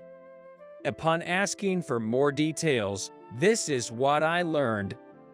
She went on to explain that a man named Mike Johnson visited her jewelry shop as a customer, and they fell in love immediately. Mike owned property in the city center and was quite wealthy. Marrying him meant she could live leisurely as a stay-at-home wife without needing to earn her own spending money. The problem was that they were both married, but as for Mike, there was no longer any love in his marriage. He wanted to divorce his wife and marry Catherine. That's why I need to be single too. Ryan, please divorce me. I had already realized that Catherine married me as a compromise. But this betrayal was something else. What will you do about your dad if you marry Mike? Will you take care of him properly? Of course not. I don't want to ruin my newlywed life, taking care of Dad. I'll have him stay at some hospital outside the county. You intend to abandon your dad? At that moment, Jack spoke up. Enough, Ryan. Divorce Catherine. I'm ashamed to call her my daughter. But you will be sent to a distant hospital if we do that. I won't let that happen. I plan to adopt you as my son, once you and Catherine divorce. That's when I vaguely understood Jack's intentions. Well, that's not a bad idea. Then Ryan can take care of Dad, and I'll be free to marry Mike. I was completely astounded by her selfishness. Ryan, you have no parents.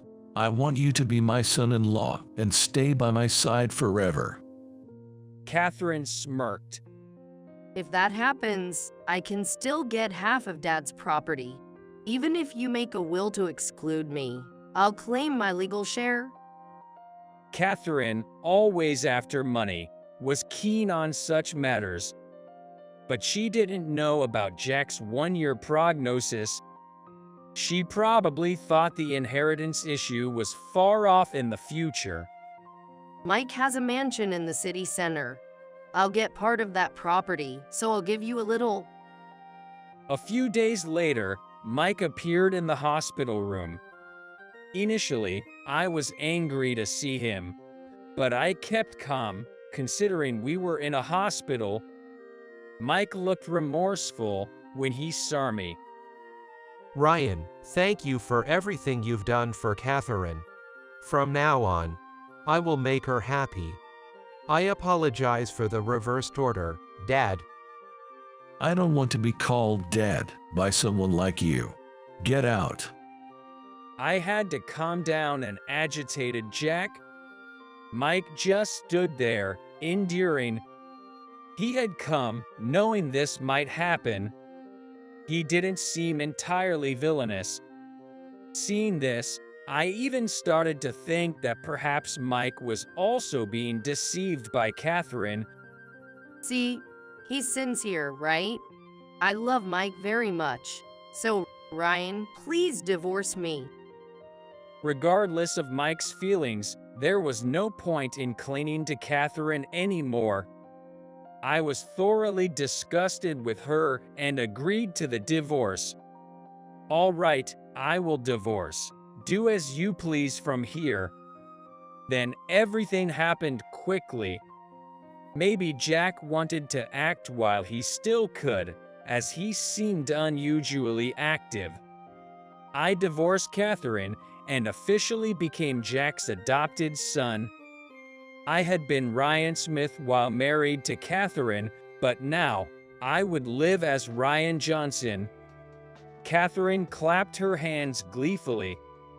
Congratulations on the adoption. So, I guess you're in charge of taking care of the old fart now. I couldn't help but raise my voice. To call your own father old fart, you're the worst daughter. But my words meant nothing to Catherine. You're his son now, so you've got the responsibility of taking care of him. I guess it's good that I met a nurse, even if it comes with a divorce. After pushing the responsibility of caring for wheelchair-bound Jack onto me, Catherine disappeared the next day with Mike. For Mike and Catherine to marry, Mike first needed to finalize his own divorce. Moreover, even after a woman is divorced, she cannot immediately remarry. But none of that mattered to me anymore. I was determined to do my best to make the rest of Jack's life as wonderful as possible. So, I wheeled Jack back to our home. It had been a while since we returned to our house, and Jack seemed to be relaxing. I tried to cheer him up a bit. Dad, I'm here with you. Let's get through this. Then Jack gave a sly smile. All right, how about we start by selling this house? I was taken aback. What was he thinking? Jack began to liquidate his assets. He put up for sale the land he had been renting out as monthly parking and the unused farmland, letting them go. A significant amount of money started accumulating in his bank account. I better use the money myself before Catherine takes it.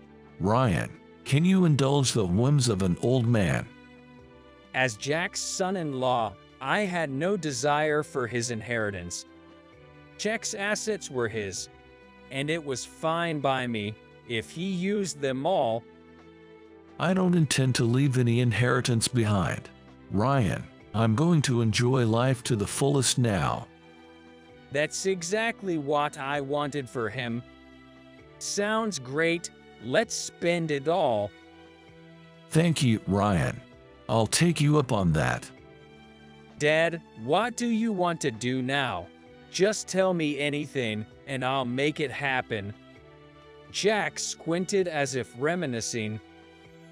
Well, I've always been a country boy and never really traveled. I'd like to go on a trip, maybe even abroad. I thought it was a great idea. Leave it to me. How about we go on a world tour? That would be amazing. But I'm getting weaker. I'm not sure if I can endure a flight. Don't worry, there's a way to travel around the world even without much strength. I got Jack's consent and headed to a travel agency. Is there a luxury cruise ship coming to US soon for a world tour? The travel agent nodded emphatically and patted her chest. Leave it to me. I'll arrange the best cruise journey for your father-in-law. The travel agency and the cruise ship crew promised to work together to make Jack's remaining days wonderful. A week later, I, with a backpack on, wheeled Jack to a luxurious cruise ship that had arrived at New York port. The cruise ship was like a giant moving hotel. Traveling by ship was entirely different from flying. There was no need to head to airports or book hotels at each destination. We could relax in our cabin on the ship and disembark for sightseeing when docked. We could buy clothes at stores at our stops, so there was no need for a large suitcase. The ease of getting on and off the ship with a wheelchair was the main reason I recommended the cruise. We could either leisurely sightsee or stay on the ship if we felt like it. I booked a suite on the luxury cruise ship where Jack and I stayed together. Every morning began with checking his temperature and blood pressure to monitor his condition. We mostly used room service for breakfast to reduce Jack's burden. On days we moved from port to port, we'd sit on the balcony and watch the sea. For lunch and dinner, we'd choose from the many restaurants on board and enjoy luxurious meals. In the evenings, there were movies, stage shows, and magic shows, making us feel like we were visiting Broadway and Las Vegas every day. On sunny days, we'd go swimming in the pool. Jack didn't swim, but enjoyed sunbathing poolside, applying suntan oil in hopes of looking healthier. If Jack felt unwell, we'd simply relax in our cabin. As a nurse, that's when my skills came into play. The cruise manager was already aware of Jack's illness, and they assured us that a doctor was available 24/7. Jack was able to enjoy his overseas trip without any strain. For a while after we started the trip, Jack was surprisingly lively. When he felt good, he'd leave his wheelchair and go outside with a cane. After leaving New York port and passing Havana port, we went from Georgetown to Panama.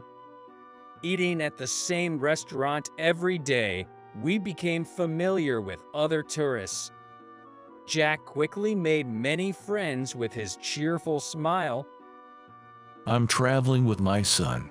It's the first time I've left the US in my life.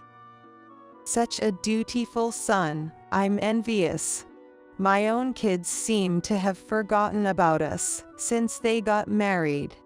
That's why my husband and I decided to live for ourselves. That's all right. Leaving an inheritance only leads to disputes anyway. Not only elderly couples, but also young, wealthy power couples and solo female travelers were among the passengers. One of them was a lady in her 60s named Sandra with elegantly dyed light purple hair. She and Jack got along particularly well. She had been living lonely days since her husband passed away 10 years ago. I was told by my daughter and son-in-law to go on a leisurely trip instead of moping around. Looking at the sea, I realize how much I've been caught up in trivial matters throughout my life. Jack, having lost his wife to illness just like Sandra, felt a deep connection with her. As they journeyed together, their emotional bond grew stronger. The tranquil days unique to a cruise journey passed by. It was a trip completely free from the rush of catching flights. From the balcony, gazing at the blue ocean, Jack murmured, "When I turn to ashes, scatter me into the sea. Then I can travel the world forever." I nodded silently in agreement. A week later, we passed through the Suez Canal and moved on to Egypt, then Greece. Enjoying the beautiful contrast of white walls and sky in the Greek towns, Jack and Sandra walked together. I stepped back, careful not to intrude on their moment.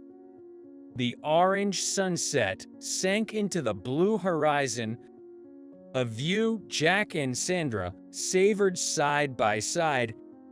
When Jack felt well, I'd ask Sandra to accompany him, allowing me to take a separate route. Eventually, Jack started to show signs of fatigue, and I became more cautious in our activities. Some nights were tense, but often he'd feel better by morning. On Christmas night, Jack had a slight fever. However, he insisted on going to the dance hall to keep a promise with Sandra. I consulted with a doctor and got a prescription for a stronger fever reducer. To make Jack look a bit more energetic, I borrowed some cosmetics from the ship's staff and used foundation to improve his complexion. Dressed in a suit tailored in Italy, he looked every bit the charming gentleman with distinguished gray hair. During the day, Jack had learned some basic waltz steps from a woman who performed in the ship's musicals. He practiced the steps, leaning on a table. "I'm nervous about messing up. I hope Sandra won't be disappointed." Don't worry, it's not about the steps. It's the effort that counts. We used the wheelchair to the elevator, but walked slowly into the dance hall. There, elegantly dressed Sandra was waiting for Jack. I gently nudged his back, and Jack approached Sandra. Merry Christmas, Jack. "Merry Christmas, Sandra." With live music playing, many couples danced gracefully around the hall. Jack extended his hand and led Sandra to the center of the dance floor. His steps were unsteady, but Sandra skillfully covered for him. This became their first and last dance together. On New Year's Eve, amidst a grand countdown party, I walked briskly through the ship's corridor, filled with tension. The ship had a reliable internet connection, always keeping us connected to US. Since I hadn't brought a computer to my room, I used the captain's quarters. That day, the call came from Catherine. Facing Catherine on a video chat after a long time, her heavy makeup seemed a bit off, making her look older. "I've been looking everywhere for you. When did you and that old man go abroad? I'm having a hard time here. Hurry back." I think it'll be a while before we return. Is there an emergency? "I've had enough of this life. Mike divorced his wife, all right. But he gave most of his fortune to his ex-wife. Even the mansion in the city center." He was more honorable than I thought. If he decided to divorce his wife on his own accord, it's only fair, isn't it? "Don't joke with me. We're living in a tiny 1 LDK rental now. I thought he at least had some stocks or something, but nothing?" Irritated, I hurried Catherine along. "If it's not urgent, can it wait?" right now, I want to spend every second I can with my dad. What? Something happened to the old man. Bring him here. I have things to say to him too. At that moment, there was a knock, and the captain entered. Brian, your father. I understood everything and closed my eyes. What's going on? Say something? I silently ended the video chat. Could you please leave it disconnected for a while? The captain quietly responded, understood. When I returned to the room, Sandra was holding Jack's hand as he peacefully closed his eyes. Following his wishes, I scattered Jack's ashes into the sea. After everything ended, I said goodbye to the other passengers and flew back to US alone. At the airport, I reunited with an angry Catherine. I had heard along the journey that Catherine had broken things off with Mike. So, you ended up not marrying and split. Tough break. But I knew Catherine wasn't expecting such words. How could you cash everything and splurge abroad? That's the worst revenge against me. The inheritance Catherine expected to receive was entirely used up by Jack. Is there at least a little left? Well, there might be some unused farmland left. Just that land. It's practically worthless. Still better than nothing. I'll renounce my inheritance rights, so do as you please. Catherine trembled with frustration. The thought that this was the woman I was once married to felt strange. As I started to leave, Catherine shouted at my back. Wait, what are you planning to do now? Just going back to my usual life. Thanks to Jack, I had the opportunity to travel around the world. I'm grateful to Jack for sharing such dream-like days with me. As for what happened to Catherine afterward, she sold the small piece of land she was left with, but it didn't amount to much. She was criticized at the jewelry shop where she used to work for fraternizing with clients and couldn't find re-employment. Known in the neighborhood for her reckless behavior, she was even turned down for a part-time job at a supermarket. Now, she lives in an old apartment away from her hometown, working in building maintenance. The days I spent with Jack greatly changed the course of my life. I started working as a nurse on a luxury cruise ship of the same company as the one we traveled on. It's a ship frequented by many American passengers. Someone who is familiar with American culture is a reassuring presence. I feel in sync with my British nurse colleague. Working while traveling the world is fantastic. Jack gave me a wonderful experience, far more valuable than any inheritance. Inspired by how Jack lived his life to the fullest until the end, I want to lead a life that I can look back on and feel proud of. The view from the airplane heading to Hawaii was breathtaking, but I never imagined that my ex-girlfriend from middle school, whom I hadn't seen in years, would be sitting next to me. What's more, she brought up our past and went on a rant about how worthless I was. Then, she started bragging about how happy she is now, married to a wealthy guy, and how much her husband needs her, even though I wasn't asking. Just then, an announcement came over the intercom. Is there anyone on board who can fly a plane? It seemed like there was a serious problem. It was surprising they were looking for a pilot and not a doctor. The other passengers began to realize the gravity of the situation and started murmuring, "Fly the plane. Is everything okay with this flight?" As the flight attendant began walking through the aisle, she saw me and exclaimed, "Oh, you are." What followed was an event that finally shut my ex up. My name is Jack Smith. Ever since I was a kid, I had an extraordinary fascination with airplanes. I was always interested in things that could fly. The sight of birds and insects gliding freely through the sky was always beautiful and cool to me.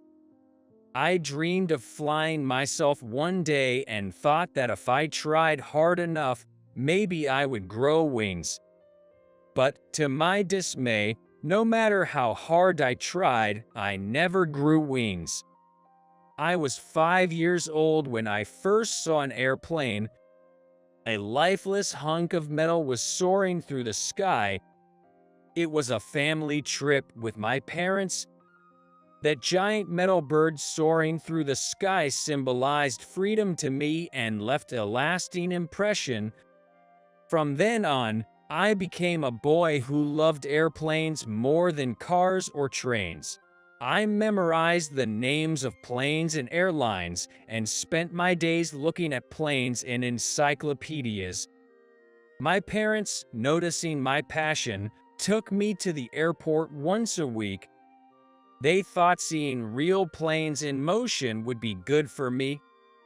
My parents and younger brothers didn't share my admiration for planes, but they always listened with smiles as I excitedly talked about them. Naturally, my dream was to become a pilot.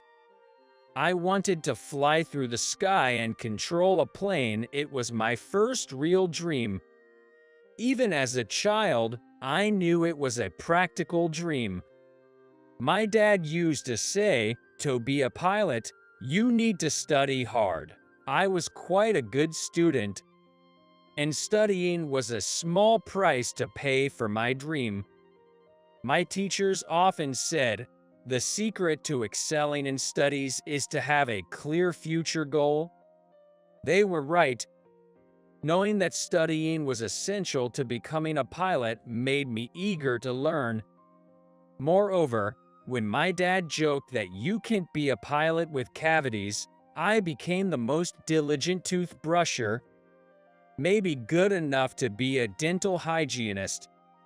By the way, the cavity thing isn't true for all pilots. It's just for some fighter pilots because of air pressure issues. And when I heard that you need to be physically fit to be a pilot, I worked hard on fitness too. My childhood was more about planes than playing. In middle school, I started seriously thinking about the path to becoming a pilot. I knew I needed to go to a good high school and college to fly planes, so I kept up with my studies and sports. During the sensitive period of adolescence, I was also mindful of my friendships. I tried to get along with everyone and not make unnecessary enemies. I tried to avoid stressful people but still interacted with many, hoping to learn and grow from them. I don't mean to brag, but I was quite popular. I honestly didn't feel bad about it, as I was getting a lot of attention from the girls. My male friends often asked how I managed to be so popular, but I wasn't studying or exercising to impress anyone, so I couldn't give them a satisfying answer. During this time, one of the most beautiful girl in our grade asked me out. She is Susan Johnson. She was one of the top beauties in her grade and popular with students and teachers alike. I was thrilled and said yes without much thought. I had carelessly said okay with a light heart. It was my first relationship, and little did I know how troublesome it would turn out to be. Susan was overly controlling in our relationship. She got upset if I talked to anyone she didn't know, regardless of their gender, and expected me to buy her things to improve her mood. She even insisted I delete any female contacts from my phone and demanded immediate responses to her messages. She was incredibly self-centered and inconsiderate. To top it off, she'd say things like, "I want you to be my ideal boyfriend," and would encroach upon my study and exercise time. Spend every weekend just for me. Oh, and of course, you're paying for our dates. Making your girlfriend pay is just the worst. Which was a lot to ask from a middle schooler. Gradually, I started feeling suffocated in the relationship. That summer, my dad passed away in an accident. It hit me hard, as he was always looking forward to and expecting great things from my future. My mom became visibly worn out and lifeless, and although I wanted to cheer her up, I was too overwhelmed with my own grief to be of much help. Our family was engulfed in deep sadness. Losing my respected father meant that all of us had to struggle to keep living. My mom, who had been a stay-at-home mom, started working outside. This meant I had to take over caring for my younger brother. Naturally, this cut into my study and exercise time, but I didn't mind. It wasn't hard for me to do it for my family. Of course, it wasn't just my personal time that was cut down. I also reduced the time I spent with Susan. Why don't you contact me? When she asked. And I explained my family's situation. So what? Isn't it fine if your mom works? And why do you need to take care of your brother? She can do it when she gets back from work. Her response was shocking. I couldn't believe her lack of empathy towards a family grieving the loss of a father. I broke up with her, saying, "I don't need a girlfriend who can't be considerate during tough family times." I didn't want to be further destabilized by her. Later, at school, rumors spread that Susan had dumped me. She also spread false stories about me. Seeing her true nature was eye-opening, but I was too occupied with my own issues to care much. I even considered skipping college to work and ease my family's burden. My mom opposed the idea, but eventually, reluctantly, she gave her permission. The only things I felt confident in were physical activities and studying, so I planned to find a job where I could utilize these skills. On graduation day, Susan mockingly asked, "Aren't you going to college?" I just replied yeah, without making eye contact, and tried to distance myself from her. She snidely commented from behind, "In this day and age, not going to college defines your limits. Enjoy living at the bottom." I knew I'd never see her again, and there was no point in getting upset over her words, so I just ignored her and left the school. Now, time has passed, and I'm currently going through the boarding process for a domestic flight. It's a personal trip to Hawaii, which I'm super excited about since I've never been there. I've always imagined Hawaii as a place with beautiful beaches and rich, flavorful food. Unfortunately, being quite far from home, I never found the time to go. I was also hesitant about traveling alone, not knowing where to visit and worrying I'd end up just staying in my hotel. However, a friend recently opened a restaurant there, so I'm going to celebrate with them. In addition, I decided to have a friend show me around Hawaii, so I planned to take my time and do some sightseeing. And can't help feeling giddy like a kid. I settled into my seat comfortably. I actually enjoy the slightly hectic atmosphere inside the plane before takeoff. After stowing my carry-on under the seat, I gazed out the window. Even though we weren't flying yet, the view from this window was unique and already exciting. I was quite pleased with myself for securing such a great seat, away from the wings for an unobstructed view. It was the best. There was still some time before takeoff, so I let my imagination run wild with thoughts of the amazing views above the clouds. The plane was nearly full, but the seat next to me remained empty. I wondered if no one had booked it or if they were just running late. It felt a bit awkward, being the only one with some extra space in such a crowded setting. As I looked outside, trying to pass this awkward time, there was a loud thud. A passenger who seemed to have made it just in time settled into the seat next to me, rummaging through their things and accidentally bumping me with their elbow. Without a word of apology, she was also giving off a strong scent of perfume and cosmetics. I hadn't encountered someone as unreasonable as this since middle school.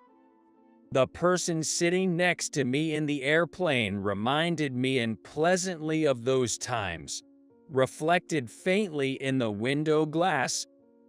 I noticed she was wearing something black over her eyes, probably sunglasses. That's all I knew. Wearing sunglasses inside a plane seemed pretentious to me. But maybe that's just my prejudice. After fidgeting for a bit, this tasteless fellow passenger glanced at my face. I inadvertently looked back and immediately regretted it. Despite the heavy makeup and flashy appearance, I recognized her. An unwelcome blast from the past. Oh, if it isn't a high school dropout, how are you doing? My heart sank as I realized my much-anticipated trip was taking off into stormy weather.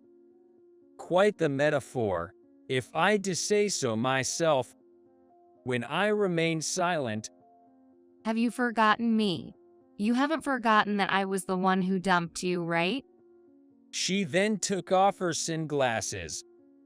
It was Susan, my ex-girlfriend from middle school. Her beauty was unchanged, but her character clearly hadn't improved, judging by her opening remarks. It's been a while since graduation, right? So surprising to see you here. A dropout like you flying on a plane? That's pretty bold. Or are you heading to work on a tuna fishing boat or something? She hadn't changed a bit, still the same old Susan. It's good to see she's still as spirited as ever. Susan started chattering away. Her specialty was belittling others with such rapidity it seemed she might forget to breathe. Truly a terrifying woman. I must say, though just to myself, I've never heard of anyone going to Hawaii to work on a tuna fishing boat. Maybe she should broaden her knowledge a bit. I simply responded, "It's a vacation," and then turned my attention away from her, focusing on the magnificent view outside the window. The plane began its slow movement towards takeoff. What should have been an exciting flight turned into a dive straight into hell because of just one seat. Sleeping quietly over the wing would have been infinitely better. My cold attitude seemed to have offended Susan. She started going off on me, saying things like how I was the worst boyfriend ever, how her college boyfriends were way more handsome, and how dating me was a waste of time, all designed to provoke a response from me. Apparently, after college, Susan married some rich guy and hit the jackpot. I wasn't paying much attention, so all I remembered was her marrying rich. Now, she was off to Hawaii for a swanky vacation, staying in a luxury hotel and enjoying the resort life. A place she claimed I could never afford to stay in my entire life. Her husband, it seems, is totally smitten with her, living a life revolving around Susan. Well, some people are like that. I hope Susan will cherish him for the rest of her life, as I think such people are rare. I am sure that if she misses that person, she will never get married again. While listening to Susan's self-centered ramblings, I couldn't help but admire the beauty outside the airplane window. As soon as we took off, the view below turned into a blanket of white clouds. No matter how bad the weather is, once you rise above the clouds, a bright blue sky always shines through. The beautiful sky always reigns above the clouds, with glimpses of the ground peeking through the gaps. But when will the cloud next to me clear up?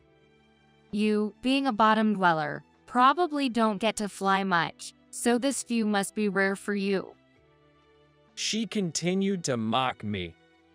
Susan even bragged about having flown so often that she was bored of the scenery and couldn't even bother to look out the window anymore. I wonder why she goes to such lengths to lower her own value. High self-esteem is good, but this attitude of hers was beyond my understanding. I can't believe I ever dated someone like her. If I ever have kids, I'll make sure to instill this lesson in them. Life stains shouldn't be set in stone by middle school. It's a pity, really. And about getting bored with the view from an airplane because you've flown a few times. I don't buy that. The scenery changes with the day and time, so you never see the same view twice. What a waste of an opportunity, I think. Just as she was passionately expounding on how great she is. Is there a doctor on board? An announcement came over the PAR system.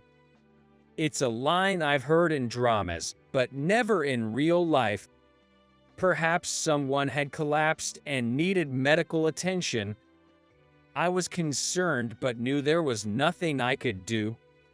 I decided to wait quietly, unlike my ignorant neighbor, Susan, who exclaimed, What's this? This is just like a drama. I can't believe this is happening. Her excitement was misplaced, to say the least, especially considering someone was probably in bad shape. Clearly, a few screws were loose in her head. As I paid attention to the cabin, another announcement followed. Is there a pilot on board who can fly the aircraft? Even I was taken aback by this. The passengers had been a little unsettled by the first announcement, but now the cabin erupted into chaos. Is something wrong with this plane? Does the pilot need a doctor? These and other questions filled the air. It made sense. First a doctor, now a pilot. Something must have happened to the cockpit crew.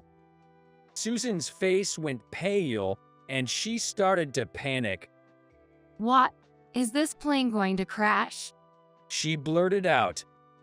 The last thing we needed was someone spreading panic with talk of a crash. This is why I dislike people who can see beyond themselves.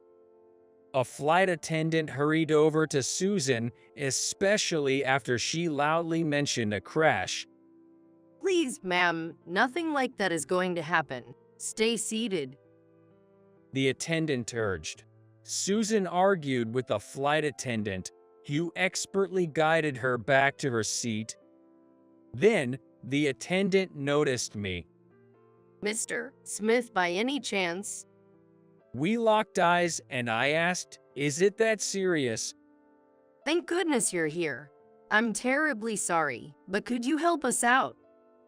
It seemed the situation was indeed grave. Despite my initial skepticism, Susan's reaction might not have been entirely unfounded. I nodded and stood up. Where do you think you're going? If you're just going to get in the way, you might as well stay here and tremble pathetically. Pathetic is more like you, I thought, but I swallowed the words. The attendant asked if she was with me.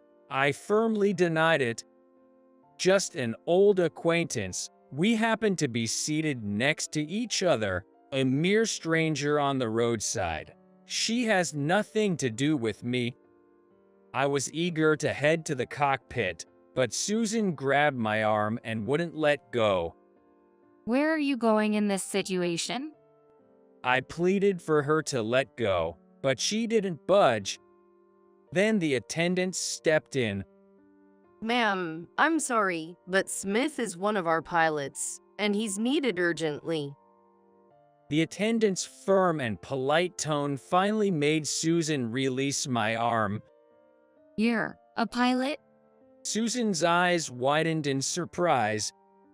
I simply replied, yes, and headed towards the cockpit.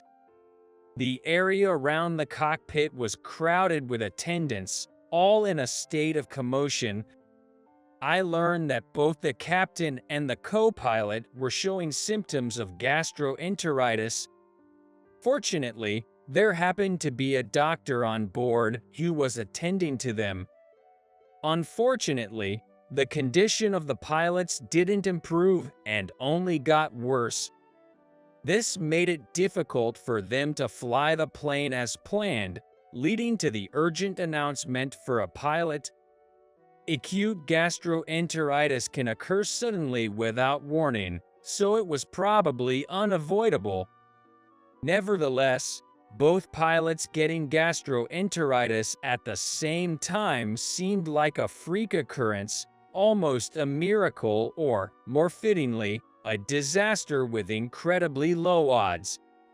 Surrounding the cockpit were many familiar faces, and upon seeing me, they exclaimed, "Wow, what luck that Jack Smith is on this flight too." Both pilots were down with gastroenteritis, a doctor coincidentally on board, and now a pilot among the passengers too. It felt like I had used up all my life's luck in one go. The doctor mentioned that the co-pilot's symptoms were less severe and he was just able to converse, though he was sweating profusely. After some persuasion, we got in touch with the control room, and I took my place in the pilot's seat. The tension and excitement of being in the cockpit never seemed to fade. The fact that I was carrying passengers added immense pressure. When I first started flying, the thought of being responsible for the lives of my passengers used to make me so nervous I felt like throwing up. But at the same time, the view reserved only for pilots unfolded before my eyes. A magnificent sight not perceivable from the passenger seats. The hot sunlight illuminates everything around, even transforming the thick clouds below into a beautiful backdrop. This ultimate feeling of elation, something only a pilot can experience, filled my heart as I operated the aircraft. I felt like my brain was flooded with strange hormones. Such was the immense joy of sitting here. At least for me. I remember once sharing this with a flight attendant who called me a weirdo. I feel sorry for Susan. She claims to be bored of such views without ever having seen them. Thankfully, the plane landed safely in Hawaii, and all passengers and crew were safe. The captain and co-pilot were immediately taken to the hospital. The doctor who had been taking care of them quipped, You being here was a lifesaver. If it were just me, everyone would have been on their way to the hospital, not just those two. Stroking his chin beard, he said, "What an inappropriate joke." But I guess that was his way of appreciating me.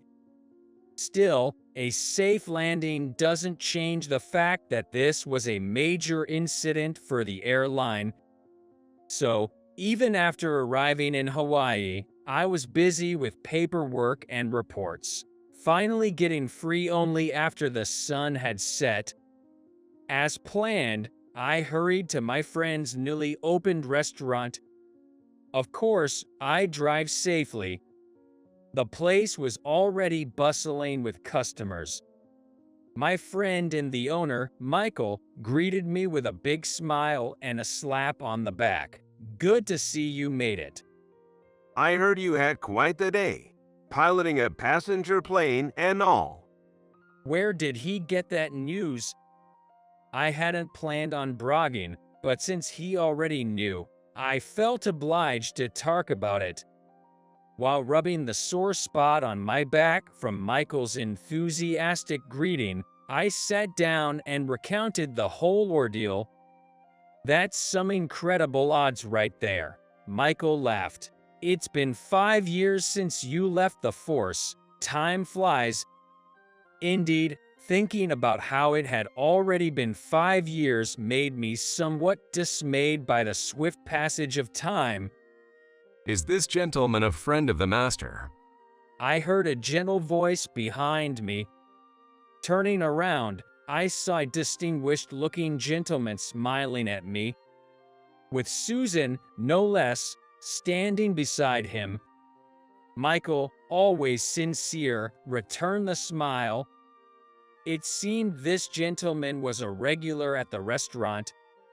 This guy was my colleague in the Air Forces. He was outstanding. Served in the United States Air Force Air Demonstration Squadron at Nellis Air Force Base. Michael explained in detail. I thought such specifics might be lost on an ordinary person. Thunderbirds, you mean? But the gentleman's eyes lit up. He revealed that he had once dreamed of becoming a pilot, but due to an accident in his childhood that severely affected his right eye's vision, he had to give up on that dream. He was just like me, a true airplane enthusiast who remembered not only the names of airplanes and airlines, but also the units of the Air Forces. It had been a while since I'd met someone who loved planes as much as I did, so I got a bit too excited talking to him. I was there to celebrate Michael's new restaurant, but I ended up getting deeply engrossed in conversation with the gentleman, neglecting Michael a bit. This gentleman was particularly fond of the Thunderbirds and started speaking passionately about their exhibition flights. Our intense discussion was interrupted by none other than Susan. "Honey." She called out to us with a refined tone. The gentleman said, "Oh, I'm sorry. I get carried away." Apologized, scratching his head. I thought there was no need for him to apologize to someone like her, but since they seemed to be a couple, I kept my mouth shut. When he learned Susan and I went to middle school together, his eyes sparkled with interest again. He bombarded me with questions. Upon asking where I was currently working, I told him I was a civilian pilot. He looked puzzled, which made sense, since Michael and I knew each other from our Air Force days, and anyone passionate about planes would naturally think of flying fighter jets. I had been in a traffic accident years ago, which rendered me unable to fly fighter jets. I still love the sky, so I transitioned to civilian aviation. I explained, "It was a rainy day 5 years ago when a car ran a red light at a crosswalk and hit me. The driver was distracted. We settled for damages, so I don't hold a grudge anymore, but the accident broke my left leg and required extensive rehabilitation. Because of that, I couldn't meet the flight hour requirements and was dismissed from my pilot duties. The after effects of the accident meant I couldn't handle the physical strain of flying a fighter jet. I was indeed devastated at the time. It was a dream I had since childhood, and my late father had supported it so much. But his teachings helped me through. The past is the past. There's no use dwelling on it. Do the best with what you have now. If I had wallowed in self-pity, I wouldn't have been able to accomplish even what was still possible. When I could no longer fly fighter jets, I was offered a desk job, but flying was non-negotiable for me. So, I resigned from the Air Forces and switched to civilian flying. Becoming a civilian pilot was more challenging than I anticipated, with various hurdles. But I never gave up. My place was in the sky, nowhere else. After finishing my story, Susan's husband, Chris, seemed moved, his eyes brimming with tears. I've never met someone as incredible as you. Your unyielding spirit is truly inspiring. If it's okay with you, can we keep in touch? He pulled out his phone. I couldn't refuse after such praise, and honestly, I was flattered. We continued our conversation about airplanes. During this time, Susan seemed to shrink and kept looking down. Susan's husband introduced himself as Chris. Chris owned several properties in Hawaii and other American resort areas, a well-known real estate magnate. Susan's story about marrying into wealth wasn't a lie. As I had half doubted, Chris frequently stayed in touch after we met in Hawaii. He was a straight arrow type, a stickler for integrity, highly respected in various circles. That such a man chose Susan as his partner was surprising. It made me wonder if she had somehow tricked him. Then, one day, I got a message from Susan. Never tell my husband about us dating in the past. Don't ruin my happiness. I wanted as little to do with Susan as possible, but thinking about Chris, I wondered if I should let him know. It's a dilemma. Susan must be somewhat aware of her past insincerity. Her character probably hasn't changed much since the plane incident, but she must have worked hard to marry a wealthy man. If she went to such lengths, I won't be the one to ruin it for her. Though it's quite ironic. Honestly, I think even if I don't tell Chris about Susan's true nature, it'll eventually come out. But until then, let her savor this brief period of happiness. I simply replied to Susan, "Understood."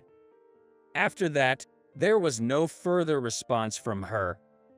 Susan will likely live her life hiding her past from her husband. In fact, it seems that's the only way she can live now. She must be living in fear, constantly worried about her past and her mistreatment of others being exposed. That's the responsibility and consequence of her past actions. The past never disappears. Some time after my trip to Hawaii, I happened to run into Chris at the airport. He looked much thinner and seemed worn out. When I approached him, he revealed that he and Susan had divorced. It all started a while after the incident in Hawaii when a friend of Susan's visited their home. Chris was at home for work and didn't want to disturb them, so he stayed in the next room using his computer. The friend was apparently from Susan's middle school, and they were speaking loudly enough that Chris couldn't help but overhear their conversation. They were laughing crudely, calling someone from their school days by a nasty nickname and mocking them. My name was also mentioned. Hearing Susan and her friends laughing about how it's best to marry a rich man made Chris explode with anger. He stormed out of his study into the guest room, shouting at them to get out now. He kicked out Susan and her friend and didn't let them back in that day. Later, it was discovered that Susan had been misusing their savings and spending lavishly. When confronted, she lashed out at Chris, accusing him of being stingy despite his wealth. Chris had initially hoped for a change of heart and a fresh start, but Susan's unapologetic attitude about her extravagant spending and her complaints about not owning enough luxury items were the last straw for him. I wasn't surprised by her behavior, knowing her as I do. The more Susan insulted Chris, the more distant his heart grew from her. Eventually, he had enough and initiated divorce proceedings. Susan's attitude changed dramatically when faced with divorce, pleading that she didn't want to split and that it was all just a misunderstanding. She probably never imagined it would come to this. It seems her mind was always centered on herself. When Chris threatened to take legal action, she reluctantly signed the divorce papers. The process involved disputes over property division and took a while to settle, but Chris recently finished it all. Chris said, "I thought she was a wonderful woman, but her true character was beyond my wildest imagination." I completely agreed with him. People are not always what they appear to be. Sure, good looks might matter when you're young, but as an adult, being with someone whose substance matches yours is vital, otherwise it becomes a burden. After the divorce, Susan moved back to her hometown to live with her parents. Having been a housewife, she struggled to find employment and had to live modestly to repay her debts. It's true what they say, what goes around, comes around. Susan's behavior, not just toward Chris, but throughout her life, mocking others has now come full circle.